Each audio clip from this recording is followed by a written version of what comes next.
Good morning. Opening arts വിത്ത് മൈഫിൻ്റെ ഒരു പുതിയ session ആരംഭിക്കുകയാണ്. എല്ലാ പ്രേക്ഷകരെയും സ്വാഗതം ചെയ്യുന്നു.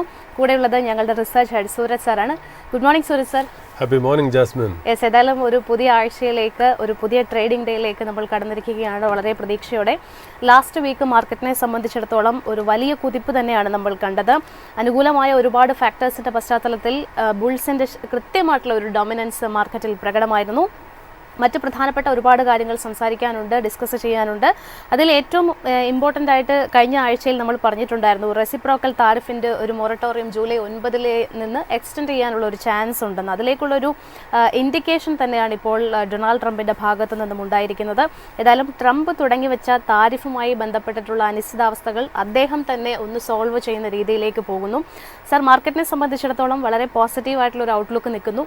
നമ്മുടെ ഫ്രണ്ടിലുണ്ടായിരുന്ന ക്ലൗഡ്സ് ഒക്കെ കംപ്ലീറ്റ്ലി നീങ്ങി എന്ന് പറയാൻ മാത്രമായോ കാര്യങ്ങൾ? ജാസ്മിൻ, ശരിക്കും പറഞ്ഞാൽ ഒരു വീക്കെൻഡ് ശരിക്കും പറഞ്ഞാൽ വലിയ പ്രശ്നങ്ങളൊന്നും ഇല്ലാതെ, വേറെ രാജ്യങ്ങളായിട്ടുള്ള യുദ്ധങ്ങളോ അല്ലെങ്കിൽ എന്തെങ്കിലും നെഗറ്റീവ് ന്യൂസോ ഒന്നുമില്ലാത്ത ഒരു വീക്കെൻഡ് ആയിരുന്നു. വളരെ കാം ആൻഡ് റിലാക്സ്ഡ് ആയിട്ട് നമുക്ക് എല്ലാവർക്കും പോകാൻ പറ്റി, അല്ലെങ്കിൽ ഒരു വീക്കെൻഡ് ആസ്വദിക്കാൻ പറ്റി എന്നുള്ളത്, സന്തോഷിക്കാൻ പറ്റി എന്നുള്ളത് വളരെ ആശ്വാസകരമായിട്ടുള്ളൊരു കാര്യം. നമ്മളിപ്പോൾ ഇതോട്ട് നോക്കുമ്പോൾ നമ്മൾ ശരിയാണ്, ജാസ്മിൻ പറഞ്ഞത് ശരിയാണ്. ഒരു പരിധി വരെ ഇനി മാർക്കറ്റിനെ ഗൈഡ് ചെയ്യാൻ പോകുന്നത് ടാരിഫ് പോലത്തെ ഒരു ഇഷ്യൂസും പിന്നെ ഏർണിംഗ് സീസൺസ് ആണ് ഈ ജൂലൈ മുതൽ വരുന്നത്. അതുമൊക്കെ ആയിരിക്കാം ഇനി മാർക്കറ്റിനെ ഡ്രൈവ് ചെയ്ത് പോകുന്നത്. ഇപ്പോൾ നമ്മൾ നോക്കുകയാണെങ്കിൽ ശരിക്കും പറഞ്ഞാൽ നമുക്ക് മനസ്സിലാവുന്ന കാര്യം, ഇപ്പോൾ ഫ്രൈഡേ നമുക്ക് മനസ്സിലായ കാര്യം, S&P 500ഉം നാസ്ഡാക്കും ഏതാണ്ട് റെക്കോർഡ് ഹൈ എത്തിയിരിക്കുന്നു എന്നുള്ളതാണ്. അതുകൂടാതെ തന്നെ ഡൗ എന്ന് പറയുന്നത് ഏതാണ്ട് 2 to 3% away from all time high. അപ്പോൾ ഓൾ ഈസ് വെൽ എന്ന് പറയുന്ന ഒരു കൺസെപ്റ്റിലേക്ക് പോയി എന്നുള്ളതാണ്. നമ്മളിപ്പോൾ ഈ മാസം തന്നെ നോക്കുകയാണെങ്കിൽ S&P ഏതാണ്ട് 4.4% ആണ് ഈ മന്ത് മാത്രം കയറിയത്, ഈ ജൂൺ മാസം. നമ്മൾ ഡൗ ജോൺസ് നോക്കുകയാണെങ്കിൽ 3.7% അപ്പാണ്. നാസ്ഡാക്ക് എന്ന് പറയുന്നത് 6.1% അപ്പ്. അതായത് നാസ്ഡാക്ക് ആണ് ശരിക്കും പറഞ്ഞാൽ ഈ ഡൗ ജോൺസിനേക്കാളും S&P 500-നേക്കാളും കൂടുതൽ ജൂണിൽ കയറിയത്. എന്നാൽ നമ്മുടെ ഇവിടെ IT ഇൻഡെക്സ് ഏതാണ്ട് 15% away from all time high ആണെന്നുള്ളതുകൂടെ നമ്മൾ പറഞ്ഞു വയ്ക്കുന്നു. നമ്മളിപ്പോൾ ഹാൻഡ് ഓവർ ഡീറ്റെയിൽസ് നമുക്ക് നോക്കുകയാണെങ്കിൽ ഡോളർ ഇൻഡെക്സ് ഏതാണ്ട് 97 ആണ്. 97 എന്ന് പറഞ്ഞാൽ സ്ലൈറ്റ്ലി ഡിപ്രസ്ഡ് ആയിട്ടാണ് കിടക്കുന്നതെന്നുള്ള. US 10-year ബോണ്ട് ഈൽഡും ഏതാണ്ട് 4.2, അതും താഴേക്കുള്ള, അതായത് കൂടുന്നില്ല, അതായത് ബോണ്ട് ഈൽഡ് കൂടുന്നില്ല. അപ്പോൾ flight of capital from emerging markets to safer assets like US dollars അല്ലെങ്കിൽ ഗോൾഡ് അല്ലെങ്കിൽ ബോണ്ടിലേക്ക്, US 10-year ബോണ്ടിലേക്ക് പോകുന്നില്ല എന്നുള്ളത് ആശ്വാസകരം. ബ്രെന്റ് ക്രൂഡ് എന്ന് പറഞ്ഞാൽ ഏതാണ്ട് $67.5 per barrel എന്ന് പറഞ്ഞ കൺസെപ്റ്റിൽ നിൽക്കുന്നു. അപ്പോൾ ശരിക്കും പറഞ്ഞാൽ ട്രേഡ് ഈസ് ഐഡിയലി സെറ്റപ്പ് എന്ന് പറഞ്ഞാൽ നമുക്ക് നെഗറ്റീവ് ആയിട്ടുള്ളത് ഒന്നും നമുക്ക് മുന്നിലോട്ടില്ല ഇന്ത്യൻ മാർക്കറ്റിനെ സംബന്ധിച്ച് നോക്കുമ്പോഴും അല്ലെങ്കിൽ US മാർക്കറ്റിനെ സംബന്ധിച്ച് നോക്കുമ്പോഴും എന്നുള്ള. ഇന്റർനാഷണലി ഒരു കാര്യം നോക്കുകയാണെങ്കിൽ നമ്മൾ ഈ കാനഡ ഉണ്ടല്ലോ, കാനഡ ഏതാണ്ട് എക്സ്പോർട്ട് ചെയ്യണത് 80% US ആണ്. അവർ രണ്ടുപേരും വലിയൊരു ട്രേഡിംഗ് പാർട്ട്നേഴ്സാണ്.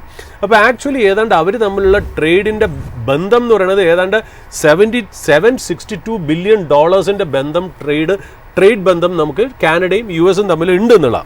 അപ്പോൾ ജൂലൈ 2024 കാനഡ ഒരു ചെറിയൊരു റൂള് പാസ് ചെയ്തു. അതായത് ഡിജിറ്റൽ സർവീസസ് കാനഡിയൻ യൂസേഴ്സിന് ഫോറിൻ ഡിജിറ്റൽ കമ്പനീസ് ഓഫർ ചെയ്യുമ്പോൾ അതിൻ്റെ ഒരു 3% കാനഡയിൽ ടാക്സ് അല്ലെങ്കിൽ ടാരിഫായിട്ട് അടയ്ക്കണം എന്ന് പറഞ്ഞ ഒരു റൂൾ പതുക്കെ ഉണ്ടായിരുന്നു. ജൂൺ 2024 അപ്പോൾ അത് ബേസിക്കലി ആരെയാണ് അഫക്റ്റ് ചെയ്യണത്? ഏറ്റവും കൂടുതൽ അങ്ങനത്തെ ഡിജിറ്റൽ സർവീസസ് ഗ്ലോബലി ചെയ്യുന്ന കമ്പനികൾ എന്ന് പറയുന്നത് ഗൂഗിൾ, ആമസോൺ, മെറ്റ, ഊബർ, ഇതേപോലത്തെ കമ്പനീസാണ്. അപ്പോൾ US ബേസ്ഡ് കമ്പനീസിനാണ് ഇത് കൂടുതലും അഫക്റ്റ് ചെയ്തിരിക്കുന്നത് എന്നുള്ളതാണ്. അപ്പോൾ ഏതാണ്ട് ഈ ടെക് കമ്പനീസിന് ലോകമെമ്പാടും തന്നെ ഏതാണ്ട് 820 മില്യൺ ഗ്ലോബലി തന്നെ ഒരു ഇൻവോൾവ്മെന്റ് ഉള്ളതാണ്. അവരേതാണ്ട് they make around 820 million globally. അതിൻ്റെ $14.7 മില്യൺ പോലും അവർ കാനഡയിൽ നിന്നാണ് ഉണ്ടാക്കുന്നത് എന്നുള്ള. അപ്പോൾ ഈ കാനഡയുടെ റൂൾ എന്ന് വെച്ചാൽ ഈ ഡിജിറ്റൽ സർവീസസിന് ഒരു ടാരിഫ് വെച്ചല്ലോ, അതായത് ഗൂഗിളിൻ്റെ സർവീസസ്, മെറ്റയുടെ സർവീസസ്, ഊബറിൻ്റെയൊക്കെ സർവീസസിന് ഒരു 3% ടാക്സ് വച്ചത് കാരണം ആ വച്ചയിൽ ഒരു ക്യാവിയറ്റും കൂടെ ഉണ്ട്. അതായത് ഇനി അങ്ങോട്ട് പ്രോഗ്രസീവ് അല്ല, റെട്രോസ്പെക്റ്റീവ്, അതായത് മുൻകാല പ്രാബല്യത്തോടു കൂടി. അപ്പോൾ ഇതെല്ലാം കൂടെ ചേർത്ത് ഏതാണ്ട് $2 ബില്യൺ ഒരു ഇമ്പാക്റ്റ് ആണ് ഈ ഡിജിറ്റൽ സർവീസസ് കമ്പനീസിന് വരുന്നതെന്നുള്ള. ഇത് ഏതാണ്ട് ട്രംപിന് എന്തെങ്കിലും വേണമല്ലോ ഒന്ന് ദേഷ്യപ്പെടാനായിട്ട്. അപ്പോൾ ട്രംപ് പറയണതെന്ന് വെച്ചാൽ ട്രൂത്ത് സോഷ്യലിൽ അദ്ദേഹം പറഞ്ഞ വാക്കുകൾ ഇതാണ്: direct and blatant attack on our country. അതായത് നമ്മുടെ കൺട്രിയെ അറ്റാക്ക് ചെയ്യുന്നതിന് തുല്യമാണ് ഈ ഡിജിറ്റൽ സർവീസസിന് 3% ടാക്സ് വെച്ചതെന്ന് പറഞ്ഞു. ഇത് കാരണം തന്നെ കാനഡ ആയിട്ടുള്ള ട്രേഡ് ടോക്സ് അദ്ദേഹം ഫ്രീസ് ചെയ്ത് വെച്ചേക്കാം. അപ്പോൾ ഈ ഫ്രീസ് ചെയ്ത് വെച്ചത് കാരണം തന്നെ കാനഡയെ സംബന്ധിച്ച് കാനഡയുടെ 80% ഈ പറയുന്ന പോലെ ട്രേഡ് എന്ന് പറയുന്നത് ഏതാണ്ട് US ആയിട്ടാണല്ലോ. അപ്പോൾ അവർക്ക് ശരിക്കും പറഞ്ഞാൽ അവരിപ്പോൾ ഏതാണ്ട് കാനഡ റെസിൻസ് എന്ന് പറയുമ്പോൾ ഒന്നിൽ റിവോക്ക് ചെയ്യുക, അല്ലെങ്കിൽ ക്യാൻസൽ ചെയ്യുക, അല്ലെങ്കിൽ റിപ്പീൽ ചെയ്യുക. അതാണ് ആ വാക്കിൻ്റെ അർത്ഥം. Rescinds this digital tax. അതായത് അവർ 1-2 സ്റ്റെപ്പ് ബാക്കിലോട്ട് എടുത്തിരിക്കുകയാണ് to facilitate talk with US എന്നുള്ളത്. അതായത് ട്രംപായിട്ട്, അതായത് ഇതൊരു എന്താ പറയുക, ഒരു ഒബ്സ്റ്റക്കിൾ, ഒരു ഹേർഡിലാവരുത് തമ്മിലുള്ള ട്രേഡ് ടോക്സിന് എന്നുള്ള. അപ്പോൾ ഏതാണ്ട് ആ ഒരു കാര്യത്തിൽ നോക്കുകയാണെങ്കിലും നമുക്ക് ആശ്വാസകരമായിട്ടുള്ള ഒരു കാര്യം. അപ്പോൾ ഇന്നലെ രാത്രിയാണ് ട്രംപ് പറഞ്ഞത് കാനഡയെക്കുറിച്ച് വലിയ നെഗറ്റീവായിട്ട് പറഞ്ഞെങ്കിലും ഇന്ന് മോർണിംഗിൽ ശരിക്കും ഞാൻ CNN കണ്ടപ്പോഴാണ്, വെളുപ്പിന് ഞാൻ കണ്ടപ്പോഴാണ് ഈ കാനഡ ഒന്ന് ബാക്ക് ട്രാക്ക് ചെയ്തത്. ആ ടാക്സിൻ്റെ കാര്യത്തിൽ ടോക്സ് ഒന്ന് ഫെസിലിറ്റേറ്റ് ചെയ്യാൻ വേണ്ടി ഒന്ന് ബാക്ക് ട്രാക്ക് ചെയ്ത്, which is also A good news. And Trump is also in the final stage of striking A deal with China. അപ്പോൾ എല്ലാ കാര്യങ്ങളും, ടാരിഫിൻ്റെ കാര്യങ്ങളിൽ ഏതാണ്ട് we are seeing a silver lining എന്നുള്ളത് നമുക്ക് പറഞ്ഞു വെക്കേണ്ടതായിട്ടിരിക്കുന്നു. ഇപ്പോൾ ഡൊമസ്റ്റിക് മാർക്കറ്റ് നമ്മൾ നോക്കുകയാണെങ്കിൽ ഫ്രൈഡേ നല്ലൊരു സെഷൻ ആയിരുന്നു എന്നുള്ളത്. ഏതാണ്ട് 25,600 എബവ് ആണ് നമ്മൾ ക്ലോസ് ചെയ്തെന്നുള്ളത്. ഏതാണ്ട് October 1, 2024 ശേഷം ആദ്യമായിട്ടാണ് നമ്മൾ ആ ലെവൽ കാരണം വെച്ചാൽ നിഫ്റ്റി ബാങ്ക് ഏതാണ്ട് റെക്കോർഡ് ഹൈയിൽ ആയി എന്നുള്ളതാണ്. അപ്പോൾ ഇപ്പോൾ നമ്മൾ നോക്കുകയാണെങ്കിൽ മാർക്കറ്റിൻ്റെ ഒരു ഡൗൺവേർഡ് സപ്പോർട്ട്, അതായത് നമ്മൾ എന്തായിരുന്നു റെസിസ്റ്റൻസ്, ഇതിന് മുമ്പേയുള്ള ആ ട്രേഡിംഗ് റേഞ്ചിൻ്റെ റെസിസ്റ്റൻസ് എന്തായിരുന്നോ അതാണ് ഇപ്പോൾ സപ്പോർട്ടായിട്ട് വരുന്നത്. അത് ഏതാണ്ട് 25,250 ആണ്. അപ്വേർഡ് ലെവലിലേക്ക് ഇപ്പോൾ നമുക്ക് പറഞ്ഞില്ലേ പല ഇമ്പോർട്ടൻറ്റ് ലെവൽസും കട്ട് ചെയ്ത് മുകളിലേക്ക് പോകുന്നത് കാരണം എത്ര വരെ വേണമെങ്കിലും പോവാം എന്നുള്ളതാണ് നമുക്ക് മനസ്സിലാവുന്ന ഒരു കാര്യം എന്ന് പറയുന്നത്. അപ്പോൾ Nifty is just 2.4% away from all time high എന്നുള്ളതും കൂടെ പറഞ്ഞു വെക്കുന്നു. അതായത് 25,750 നമ്മൾ ബ്രേക്ക് ചെയ്ത് മുന്നോട്ട് പോവുകയാണെങ്കിൽ തീർച്ചയായിട്ടും 26,000ലേക്ക് പോവാം എന്നുള്ള ഒരു ചാൻസസ് ബ്രോക്കറേജസ് പറഞ്ഞു വെക്കുന്നുണ്ട്. നമ്മൾ CLSAയുടെ ട്രേഡിംഗ് സ്ട്രാറ്റജിസ്റ്റ് നമ്മൾ കഴിഞ്ഞ ആഴ്ച നമ്മൾ പറഞ്ഞത് ലോറൻസ് ബലാങ്കോ പറഞ്ഞത് മിക്കവാറും ഇൻഡെക്സിൻ്റെ മൂവ്മെൻറ്റ് കണ്ടിട്ട് 26,333 ബ്രേക്ക് ചെയ്ത് പോവും എന്നുള്ള രീതിയിലേക്കാണ് പറഞ്ഞിരിക്കുന്നത്. എന്തായാലും നമുക്ക് വാച്ച് ഔട്ട് ചെയ്യാന്നുള്ള. അപ്പോൾ അതിനകത്ത് ഇമ്പോർട്ടൻ്റ് ആയിട്ട് നോക്കേണ്ടത് IT ഇൻഡെക്സ് ആണ്. IT ഇൻഡെക്സ് ഏതാണ്ട് 15% ഡൗൺ ആണ്. നാസ്ഡാക്ക് ആണെങ്കിലോ വളരെ നല്ല രീതിയിൽ പെർഫോം ചെയ്ത് മുന്നോട്ടും പോകുന്നു.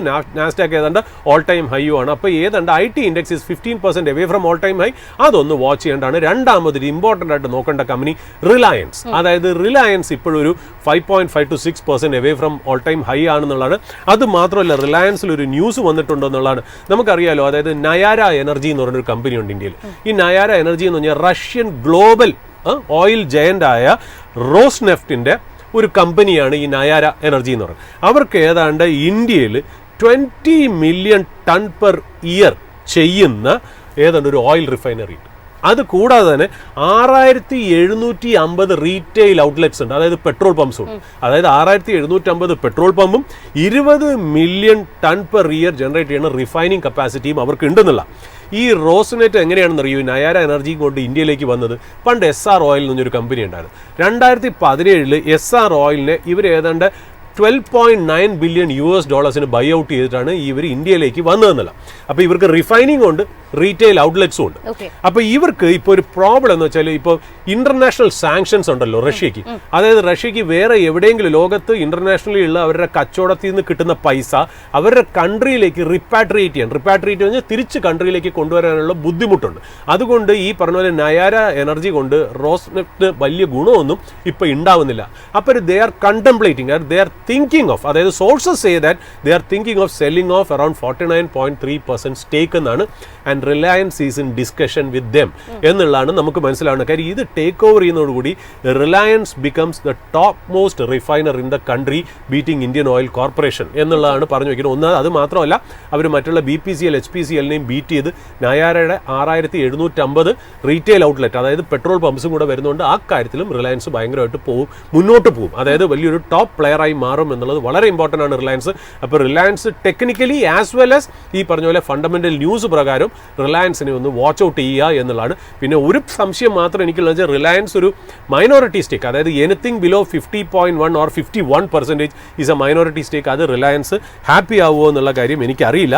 ബട്ട് ഈ വക കാര്യങ്ങളാണ് ശരിക്കും പറഞ്ഞ ഒരു ഹാൻഡ് ഓവർ എന്ന രീതിയിൽ മാർക്കറ്റിൽ നമ്മൾ നോക്കേണ്ട കാര്യം. ബട്ട് ഒരു കാര്യം, ഒരു വേർഡ് ഓഫ് കോഷൻ എനിക്ക് വ്യക്തിപരമായിട്ട് എനിക്ക് പറയുന്നത്, I might be wrong, I reserve my right to go wrong, I am not a perfect player, എനിക്ക് എൻ്റേതായ ന്യൂനതകളുണ്ട്. പക്ഷേ എന്നെ സംബന്ധിച്ചെന്ന് വെച്ചാൽ മാർക്കറ്റിൽ എവിടെ നോക്കിയാലും നിങ്ങൾക്ക് ഇപ്പോൾ പോസിറ്റീവ് ന്യൂസ് മാത്രമേ ഉള്ളൂ. ഏത് ബ്രോക്കറേജും ഏത് ടെക്നിക്കൽ ട്രേഡ് സ്ട്രാറ്റജിസ്റ്റിൻ്റെയും നമ്മൾ നോക്കുകയാണെങ്കിൽ ശരിക്കും പറഞ്ഞാൽ നമ്മൾ എന്നാണ് ബ്രേക്ക് ചെയ്ത്, അതായത് ഓൾ ടൈം ഹൈ ബ്രേക്ക് ചെയ്ത് മുന്നോട്ട് പോകണു എന്നുള്ളതാണ് നമ്മൾ നോക്കുന്നതെന്ന് വെച്ചാൽ തീർച്ചയായിട്ടും മാർക്കറ്റിൻ്റെ സെറ്റപ്പ് നോക്കുകയാണെങ്കിൽ വളരെ പോസിറ്റീവാണ്, വളരെ ഓപ്റ്റിമിസ്റ്റിക് ആണ്. നമ്മൾ പറഞ്ഞല്ലോ അപ്വേർഡായിട്ട് നമ്മൾ എത്ര പോകുന്നു പോലും നമ്മൾ പറയുന്നില്ല, നമ്മൾ ഡൗൺവേർഡ് സപ്പോർട്ട് മാത്രമേ പറയുന്നുള്ളൂ. അപ്പം ലോറൻസ് ബലാങ്കോനെ പോലെ ഇത്രയും വളരെ ഫേമസ് ആയിട്ടുള്ള ഒരു സ്ട്രാറ്റജി CLSAയുടെ സ്ട്രാറ്റജിസ്റ്റ് പോലെ പറയുന്നത് ലൈക്ലി ചാൻസസ് 26,330 ബ്രേക്ക് ചെയ്ത് മുന്നോട്ട് പോകും എന്നുള്ളതാണ് പറയുന്നത് തന്നെ. ബട്ട് ഒരു കാര്യം മാത്രം ഞാനൊന്ന് ശ്രദ്ധയിൽപ്പെടുത്തുന്നു. കാര്യം വെച്ചാൽ ഞാനൊന്ന് വ്യക്തിപരമായിട്ട് നോക്കുമ്പോൾ ജൂലൈ 9th ആണല്ലോ ഈ മൊറട്ടോറിയം, ട്രേഡിന്റെ മൊറട്ടോറിയം. ഈ ട്രേഡിന്റെ മൊറട്ടോറിയത്തിനെ കുറിച്ച് ട്രംപ് എന്താ പറയുന്നത്? ട്രംപ് പറയാൻ പോകുന്നത് വെരി ബിഗ് വൺ എന്നാണ്. Very big one trade deal എന്നുള്ള വാക്കാണ് അദ്ദേഹം പറഞ്ഞേക്കുന്നത്. അതേ വാക്ക് തന്നെയാണ് ചോദിച്ചത്. Very big one for whom? ആർക്ക്? വെരി ബിഗ് വൺ നമുക്കല്ല, അവർക്ക്. അതാണ് അതിന്റെ പ്രത്യേകത. കാര്യം അദ്ദേഹം ആഗ്രഹിക്കുന്നത് എന്താണ്? അതായത് ഫുൾ ട്രേഡ് ബാരിയർ ഡ്രോപ്പ് ആണ് അദ്ദേഹം പറയുന്നത്. ഫുൾ ട്രേഡ് ബാരിയർ എന്ന് പറഞ്ഞാൽ ഇന്ത്യ കംപ്ലീറ്റ് ബാരിയറും ഡ്രോപ്പ് ചെയ്യണം, കംപ്ലീറ്റ് ട്രേഡ് ബാരിയർ ഡ്രോപ്പ് ചെയ്യണം എന്നാണ് അദ്ദേഹം പറയുന്നത്. നമ്മളെ സംബന്ധിച്ച് നമ്മൾ US നോക്കുമ്പോൾ നമുക്ക് ഏറ്റവും കൂടുതൽ റവന്യൂ തരുന്ന സെക്ടറുകൾ ഏതൊക്കെയാണ്? IT, ഫാർമ, ഇതാണല്ലോ നമുക്ക് മെയിൻലി ഉള്ളത്. അതിന് ഒരു ടാരിഫും വെച്ചിട്ടില്ല. നമ്മുടെ സാധാരണ പ്രോഡക്ട്സ്, അതായത് മെർക്കൻഡൈസ് എക്സ്പോർട്സിനാണ് അവർ ടാരിഫ് ഇവിടെ വെച്ചേക്കുന്നത്. എന്നാൽ തിരിച്ചു വരാൻ പോകുന്ന സാധനങ്ങളോ നമ്മുടെ ഇവിടുത്തെ കൺസ്യൂമർ സെക്ടറിനെയും ആഗ്രി സെക്ടറിനെയും ഫെർട്ടിലൈസർ സെക്ടറിനെയും അഫക്റ്റ് ചെയ്യാൻ പോകുന്ന, ഡയറി സെക്ടറിനെയും അഫക്റ്റ് ചെയ്യാൻ പോകുന്ന പ്രോഡക്ട്സ് ആണ് ഇന്ത്യയിലേക്ക് വരാൻ പോകുന്നത് എന്നുള്ള. അപ്പം നമ്മൾ ഒരു കാര്യം മനസ്സിലാക്കണം, ഈ ട്രേഡ് ഡീൽ നന്നായിട്ട് നടക്കുന്നത് കാരണം ഇന്ത്യക്കല്ല ഗുണം, അത് US-നാണ് ഗുണം എന്നുള്ളത്. അപ്പോൾ അതിൻ്റെ അർത്ഥം എന്താ? ഇന്ത്യൻ കോർപ്പറേറ്റ്സ്, അതായത് ഇന്ത്യൻ കമ്പനികൾക്ക് ഇത് നെഗറ്റീവ് ആവാനുള്ള ചാൻസ് ഉണ്ട്. അപ്പോൾ ഒന്നാമത് എൻ്റെ പേടി എന്ന് വെച്ചാൽ എല്ലാവരും പോസിറ്റീവ് ആകുമ്പോഴാണ് എനിക്ക് മാർക്കറ്റിൽ പേടിയാവുന്നത്. അതായത് നമ്മൾ വാറൻ ബഫെ എപ്പോഴും പറയില്ലേ, B fearful when others are greedy and B greedy when others are fearful. ഇപ്പം എല്ലാവരും കോംപ്ലൈസൻസിയാണ് മാർക്കറ്റിൽ. അതായത് ഭയങ്കര ഗ്രീഡി ആയിട്ട്, അതായത് ഏത് ലെവലിലേക്ക് പോകും, ഹൈ കട്ട് ചെയ്യും, സ്മോൾ ക്യാപ് റെക്കമെൻഡേഷൻസ് വന്നു, IPOs തിരിച്ചു വന്നു, flurry of IPOs is coming in, SBD അല്ലേ, SBD ഫിനാൻഷ്യൽസ് ഒക്കെ വരുന്ന, അതിന് നല്ല ഓവർ സബ്സ്ക്രിപ്ഷൻ ഒക്കെ കാണുന്നു. എല്ലാം നല്ല കാര്യം, മാർക്കറ്റ് മുന്നോട്ട് തന്നെ പോട്ടെ. We are paid to be optimistic. ഞാനും ഒരു സ്റ്റോക്ക് ലോങ് പിടിച്ചിട്ടാണ് ഞാനും കാശുണ്ടാക്കുന്നത്. ബട്ട് എല്ലാവരും ഇത്ര കോംപ്ലൈസൻസിയും ഓവർ കോൺഫിഡൻസും മാർക്കറ്റിലേക്ക് വരുമ്പോൾ ഒന്ന് സൂക്ഷിക്കണം എന്ന് ഞാൻ പറഞ്ഞു വയ്ക്കുന്നു. കാര്യം എല്ലാവരും ബുള്ളിഷ് ആവുന്നത് നല്ലതല്ല. രണ്ടാമത് ട്രേഡ് ഡീലിന്റെ അടുത്തേക്ക് നമ്മൾ ജൂലൈ 8th, ജൂലൈ 9th ആ മൊറട്ടോറിയം പീരീഡിലേക്ക് വരുമ്പോൾ എനിക്ക് മനസ്സിലാവണമെന്ന് വെച്ചാൽ ഈ ന്യൂസ് ലാസ്റ്റ് ഫൈനലി പുറത്തു വരുമ്പോൾ ഇന്ത്യൻ കമ്പനീസ് അഫക്റ്റഡ് ആയിട്ടുള്ള ന്യൂസാണ് നമ്മൾ കേൾക്കാൻ പോകുന്നതാണ് നമുക്ക് വിശ്വാസം വരുന്നത്. അപ്പോൾ ഏതാണ്ട് ഈ ഒരു കോഷനോടുകൂടി ഈ മാർക്കറ്റിൻ്റെ ഇൻട്രൊഡക്ഷൻ ഞാൻ ഇവിടെ അവസാനിപ്പിക്കുന്നു എന്നുള്ളത്. ഇത് പറഞ്ഞ് ജനങ്ങൾ ആരും, അല്ലെങ്കിൽ നമ്മുടെ പ്രേക്ഷകരാരും ഈ പറയുന്ന പോലെ നെഗറ്റീവോ ആവരുതെന്നല്ല, മാർക്കറ്റ് കറക്റ്റ് ചെയ്യും എന്നല്ല ഉദ്ദേശം. 25,500 വരെയൊക്കെ അല്ലെങ്കിൽ 25,400 ഒക്കെ വരെ കറക്റ്റ് ചെയ്യുകയാണെങ്കിൽ അത് ഹെൽത്തിയാണ്, അത് മുകളിലോട്ട് പോകാൻ സഹായിക്കുകയുള്ളൂ. എങ്കിലും ഓവർ കോൺഫിഡൻസോ ഒരു കോംപ്ലൈസൻസിയോ പാടില്ല. തീർച്ചയായിട്ടും ഒരു കോഷ്യസ് ഓപ്റ്റിമിസം സ്റ്റാൻഡിലേക്ക് ഞാൻ വ്യക്തിപരമായിട്ട് ഒരു അഭിപ്രായം പറഞ്ഞു വയ്ക്കുന്നു. ഏതായാലും നമ്മൾ ഇന്നത്തെ ഒരു പെർഫോമൻസിൽ ആദ്യ മിനിറ്റുകളിൽ ഇൻഡെക്സിന്റെ ഒരു ഡീറ്റെയിൽസ് പരിശോധിക്കുകയാണെന്നുണ്ടെങ്കിൽ ഏറ്റവും അധികം ഇന്ന് പെർഫോം ചെയ്യുന്നത് PSU ബാങ്ക് തന്നെയാണ്. അതിലുപരിയായിട്ട് എടുത്തു പറയേണ്ടത് നിഫ്റ്റി ബാങ്ക് ഇൻഡെക്സ് വീണ്ടും ഓൾ ടൈം ഹൈ ക്രിയേറ്റ് ചെയ്തിരിക്കുന്നു. നിഫ്റ്റി ബാങ്ക് ഇൻഡെക്സിനെ സംബന്ധിച്ചിടത്തോളം 57,614 എന്നുള്ള ഒരു റെക്കോർഡ് ഹൈ ആണ് ക്രിയേറ്റ് ചെയ്തിരിക്കുന്നത്. ഇപ്പോഴും 57,397 എന്നുള്ള ഒരു റേഞ്ചിലാണ്, ഒരു ഫ്ലാറ്റ് നോട്ടിൽ ട്രേഡ് ചെയ്തു. എസ്പെഷ്യലി അതിൻ്റെ PSU ബാങ്ക്, പ്രൈവറ്റ് ബാങ്ക് ഇൻഡെക്സുകളുടെ ഒക്കെ തന്നെ ഒരു നേതൃത്വമാണ് ബാങ്ക് ഇൻഡെക്സിനെ ഒരു ഓൾ ടൈം ഹൈയിലേക്ക് നയിച്ചിരിക്കുന്നത് എന്ന് തന്നെ പറയാം. PSU ബാങ്കിനെ സംബന്ധിച്ചിടത്തോളം 1.59% ഒരു നേട്ടം കാഴ്ചവെക്കുകയാണ്. പ്രൈവറ്റ് ബാങ്കിൽ ഒരു സ്ലൈറ്റ്ലി ഒരു പ്രോഫിറ്റ് ടേക്കിംഗ് നമുക്ക് ഈ മിനിറ്റിൽ കാണാൻ സാധിക്കുന്നുണ്ട്. മറ്റ് പ്രധാനപ്പെട്ട ഇൻഡെക്സുകളിൽ ഇപ്പോൾ IT-യെ സംബന്ധിച്ചിടത്തോളം ഒരു ഫ്ലാറ്റ് ടു നെഗറ്റീവ് ടോണിലാണ് ട്രേഡ് ചെയ്യുന്നത്. ബാക്കിയുള്ള ഇൻഡെക്സുകളിലൊക്കെ തന്നെ ഒരു മാർജിനൽ ആയിട്ടുള്ളൊരു മുന്നേറ്റവും ആദ്യ മിനിറ്റിൽ നമുക്ക് കാണാൻ സാധിക്കുന്നുണ്ട്. എസ്പെഷ്യലി ഇനി മറ്റ് പ്രധാനപ്പെട്ട സ്റ്റോക്സിലേക്ക് പോകുന്ന സമയത്ത് ഇന്ന് ധാരാളം സ്റ്റോക്സ് ഫോക്കസിലുണ്ട്. അതിൻ്റെയൊക്കെ ടെക്നിക്കൽസ് നമുക്ക് ഇനി അടുത്ത മിനിറ്റുകളിൽ വരുന്ന ഗസ്റ്റിനോട് തന്നെ ചോദിച്ചറിയേണ്ടതുണ്ട്. ഇന്ന് റിലയൻസ് നേരത്തെ സൂചിപ്പിച്ചതുപോലെ റിലയൻസ്, ഭാരതി എയർടെൽ, ടോറന്റ് ഫാർമ തുടങ്ങി ഒരുപാട് സ്റ്റോക്കുകളുണ്ട്. സാർ, ഇന്ന് ഈ പ്രധാനപ്പെട്ട സ്റ്റോക്കുകളിൽ ഏതെങ്കിലും സാറിൻ്റെ ഒരു ടേക്കായിട്ട് നമുക്ക് പറയാനുണ്ടോ? സർ, ആക്ച്വലി ജാസ്മിൻ, ഇതിനകത്ത് ഞാനൊരു ന്യൂസ് ഞാൻ കണ്ടതേ, അതായത് ഇത് ശരിക്കും പറഞ്ഞാൽ ശനിയാഴ്ചയാണ് ഈ ന്യൂസ് ഉണ്ട്. മെസഗോൺ ഡോക്ക് എന്ന് പറഞ്ഞാൽ ഇന്ത്യയിൽ നന്നായിട്ട് പെർഫോം ചെയ്ത ഒരു ഡിഫൻസ് സ്റ്റോക്കാണ് അല്ലേ, ഒരു ഷിപ്പ് ബിൽഡിംഗ് ഇൻഡസ്ട്രിയിൽ വളരെ പോപ്പുലർ ആയിട്ടുള്ള ഒരു സ്റ്റോക്കാണ്. എല്ലാവരെയും പെറ്റ് സ്റ്റോക്കായിട്ട് മാറിയതായിട്ട് നമുക്ക് അറിയാമെന്നില്ല. അപ്പോൾ ഒരു എക്സ്ചേഞ്ച് ഫയലിംഗ് അവർ ചെയ്തിട്ടുണ്ട്, അതായത് സ്റ്റോക്ക് എക്സ്ചേഞ്ചിന് അവരൊരു ഇൻഫർമേഷൻ കൊടുത്തിട്ടുണ്ട്. മെയിൻലി അവർ പറയുന്നത് വെച്ചാൽ അവരൊരു എന്താ പറയുക, ഒരു ഡിഫൻസ് ഷിപ്പ് ബിൽഡറാണ്. അവരുടെ ബിസിനസ് എന്ന് പറഞ്ഞാൽ ഡിഫൻസിന് വേണ്ടിയിട്ടുള്ള ഷിപ്പാണ് അവരുടെ main. Our Colombo dockyard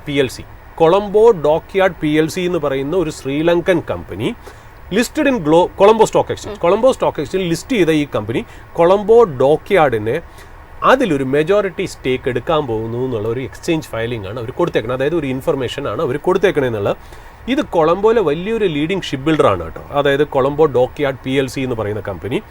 but ഇതിൻ്റെ പ്രശ്നം എന്ന് വെച്ചാൽ ഇതിൻ്റെ ആനുവൽ ലോസ് എന്ന് പറയുന്നത് 250 കോടി രൂപയാണ്. 250 കോടി രൂപ ലോസ് ആണെന്ന് മാത്രമല്ല 3800 കോടിയുടെ ലയബിലിറ്റിയും ഈ കമ്പനിക്ക് ഉണ്ടെന്നാണ്. ഓഫ് കോഴ്സ് ഇങ്ങനെ ഒരു നെഗറ്റീവ് ഉള്ളതുകൊണ്ടാണല്ലോ നമുക്കൊരു ചീപ്പ് റേറ്റിന് ഒരു കമ്പനി മേടിക്കാൻ പറ്റുന്നത്. എല്ലാം പെർഫെക്റ്റ് ആയിട്ട് നിൽക്കുകയാണെങ്കിൽ നമുക്കത് മേടിക്കുമ്പോൾ വളരെ കോസ്റ്റ്ലി ആവുന്നുള്ള. അപ്പോൾ ഇവർ മെയിൻലി എന്താണെന്ന് വെച്ചാൽ ഈ കമ്പനിയുടെ മെയിൻ റോൾ, അതായത് കൊളംബോ ഡോക്യാർഡിൻ്റെ മെയിൻ റോൾ എന്ന് പറഞ്ഞാൽ ship repair, high value ship building, ഇതിലൊക്കെയാണ്. അതായത് ഷിപ്പ് റിപ്പയറും ഹൈ വാല്യൂ ഷിപ്പ് ബിൽഡിങ്ങിലാണ് കൊളംബോ ഡോക്യാർഡ് കോൺസെൻട്രേറ്റ് ചെയ്യുന്നുള്ള ഇമ്പോർട്ടൻറ്റ്. അപ്പോൾ അതിലേതാണ്ട് മെജോറിറ്റി സ്റ്റേക്ക്, ഏതാണ്ട് 51% സ്റ്റേക്ക് എടുക്കാനാണ് അവർ ഉദ്ദേശിക്കുന്നത് എന്നുള്ള മെസഗോൺ ഡോക്ക്. ഈ 51% ഒരു ജാപ്പനീസ് കമ്പനിയാണ് ഹോൾഡ് ചെയ്യുന്നത്. ഓനോമിച്ചി ഡോക്യാർഡ് കമ്പനി എന്ന് പറയുന്ന ഒരു ജാപ്പനീസ് കമ്പനിയാണ് ഈ 51% ഹോൾഡ് ചെയ്യുന്നത്. അവരുടെ കയ്യിൽ നിന്നാണ് ഇത് മേടിക്കാൻ ഉദ്ദേശിക്കുന്നത് എന്നുള്ളതാണ്. UAE ഫേംസും കുറെ ശ്രീലങ്കൻ ഫേംസും ഇതിനു വേണ്ടി ബിഡ് ചെയ്തിരുന്നു കേട്ടോ. അവരെയൊക്കെ കടത്തി വെട്ടിക്കൊണ്ടാണ് മെസഗോൺ ഡോക്ക് കയറിയെന്നുള്ളതാണ്. ഇത് ശരിക്കും പറഞ്ഞാൽ കൊളംബോ ഡോക്യാർഡിന് ശരിക്കും പറഞ്ഞാൽ ഒരു പോസിറ്റീവ് ന്യൂസ് ആണ്. കാര്യം അവരെ ടേക്ക് ഓവർ ചെയ്യാമല്ലോ. അവർക്ക് ഓൾറെഡി ലയബിലിറ്റീസ് ഉണ്ടായിരുന്നു. ആനുവൽ ലോസ് നമ്മൾ മെൻഷൻ ചെയ്തു, 250 കോടിയുടെ ആനുവൽ ലോസ് ഉണ്ട്. ബട്ട് എങ്കിലും ചെറിയ ചെറിയ ഡൊമസ്റ്റിക് ഇഷ്യൂസ് അവിടെ ഉണ്ട്. അതായത് മാനേജ്മെന്റ് ചേഞ്ച് വരുന്നു, വേറൊരു കൺട്രിയാണ് അതിനകത്ത് സ്റ്റേക്ക് എടുക്കുന്നത്. അപ്പോൾ ലേബർ ഇഷ്യൂസ് ഒക്കെ അല്ലെങ്കിൽ ജോബ് സെക്യൂരിറ്റി, മാനേജ്മെന്റ് ചേഞ്ചിനൊക്കെ വേണ്ടിയിട്ട് ഒരു ചെറിയൊരു സ്ട്രൈക്ക്, എംപ്ലോയീസിന്റെ ഒരു സ്ട്രൈക്ക് ഒക്കെ ഈ കൊളംബോ ഡോക്യാർഡ് PLCയിൽ നടക്കുന്നുണ്ടെന്നുള്ള. ബട്ട് ഈ ഒരു ഡീല് നടക്കുന്നതോടുകൂടി ഈ ജപ്പാൻ കമ്പനിക്ക് എക്സിറ്റ് കിട്ടും. ലോസ് ആയിരിക്കുന്ന കമ്പനിയിൽ നിന്ന് ജപ്പാൻ കമ്പനി എക്സിറ്റ് കിട്ടും.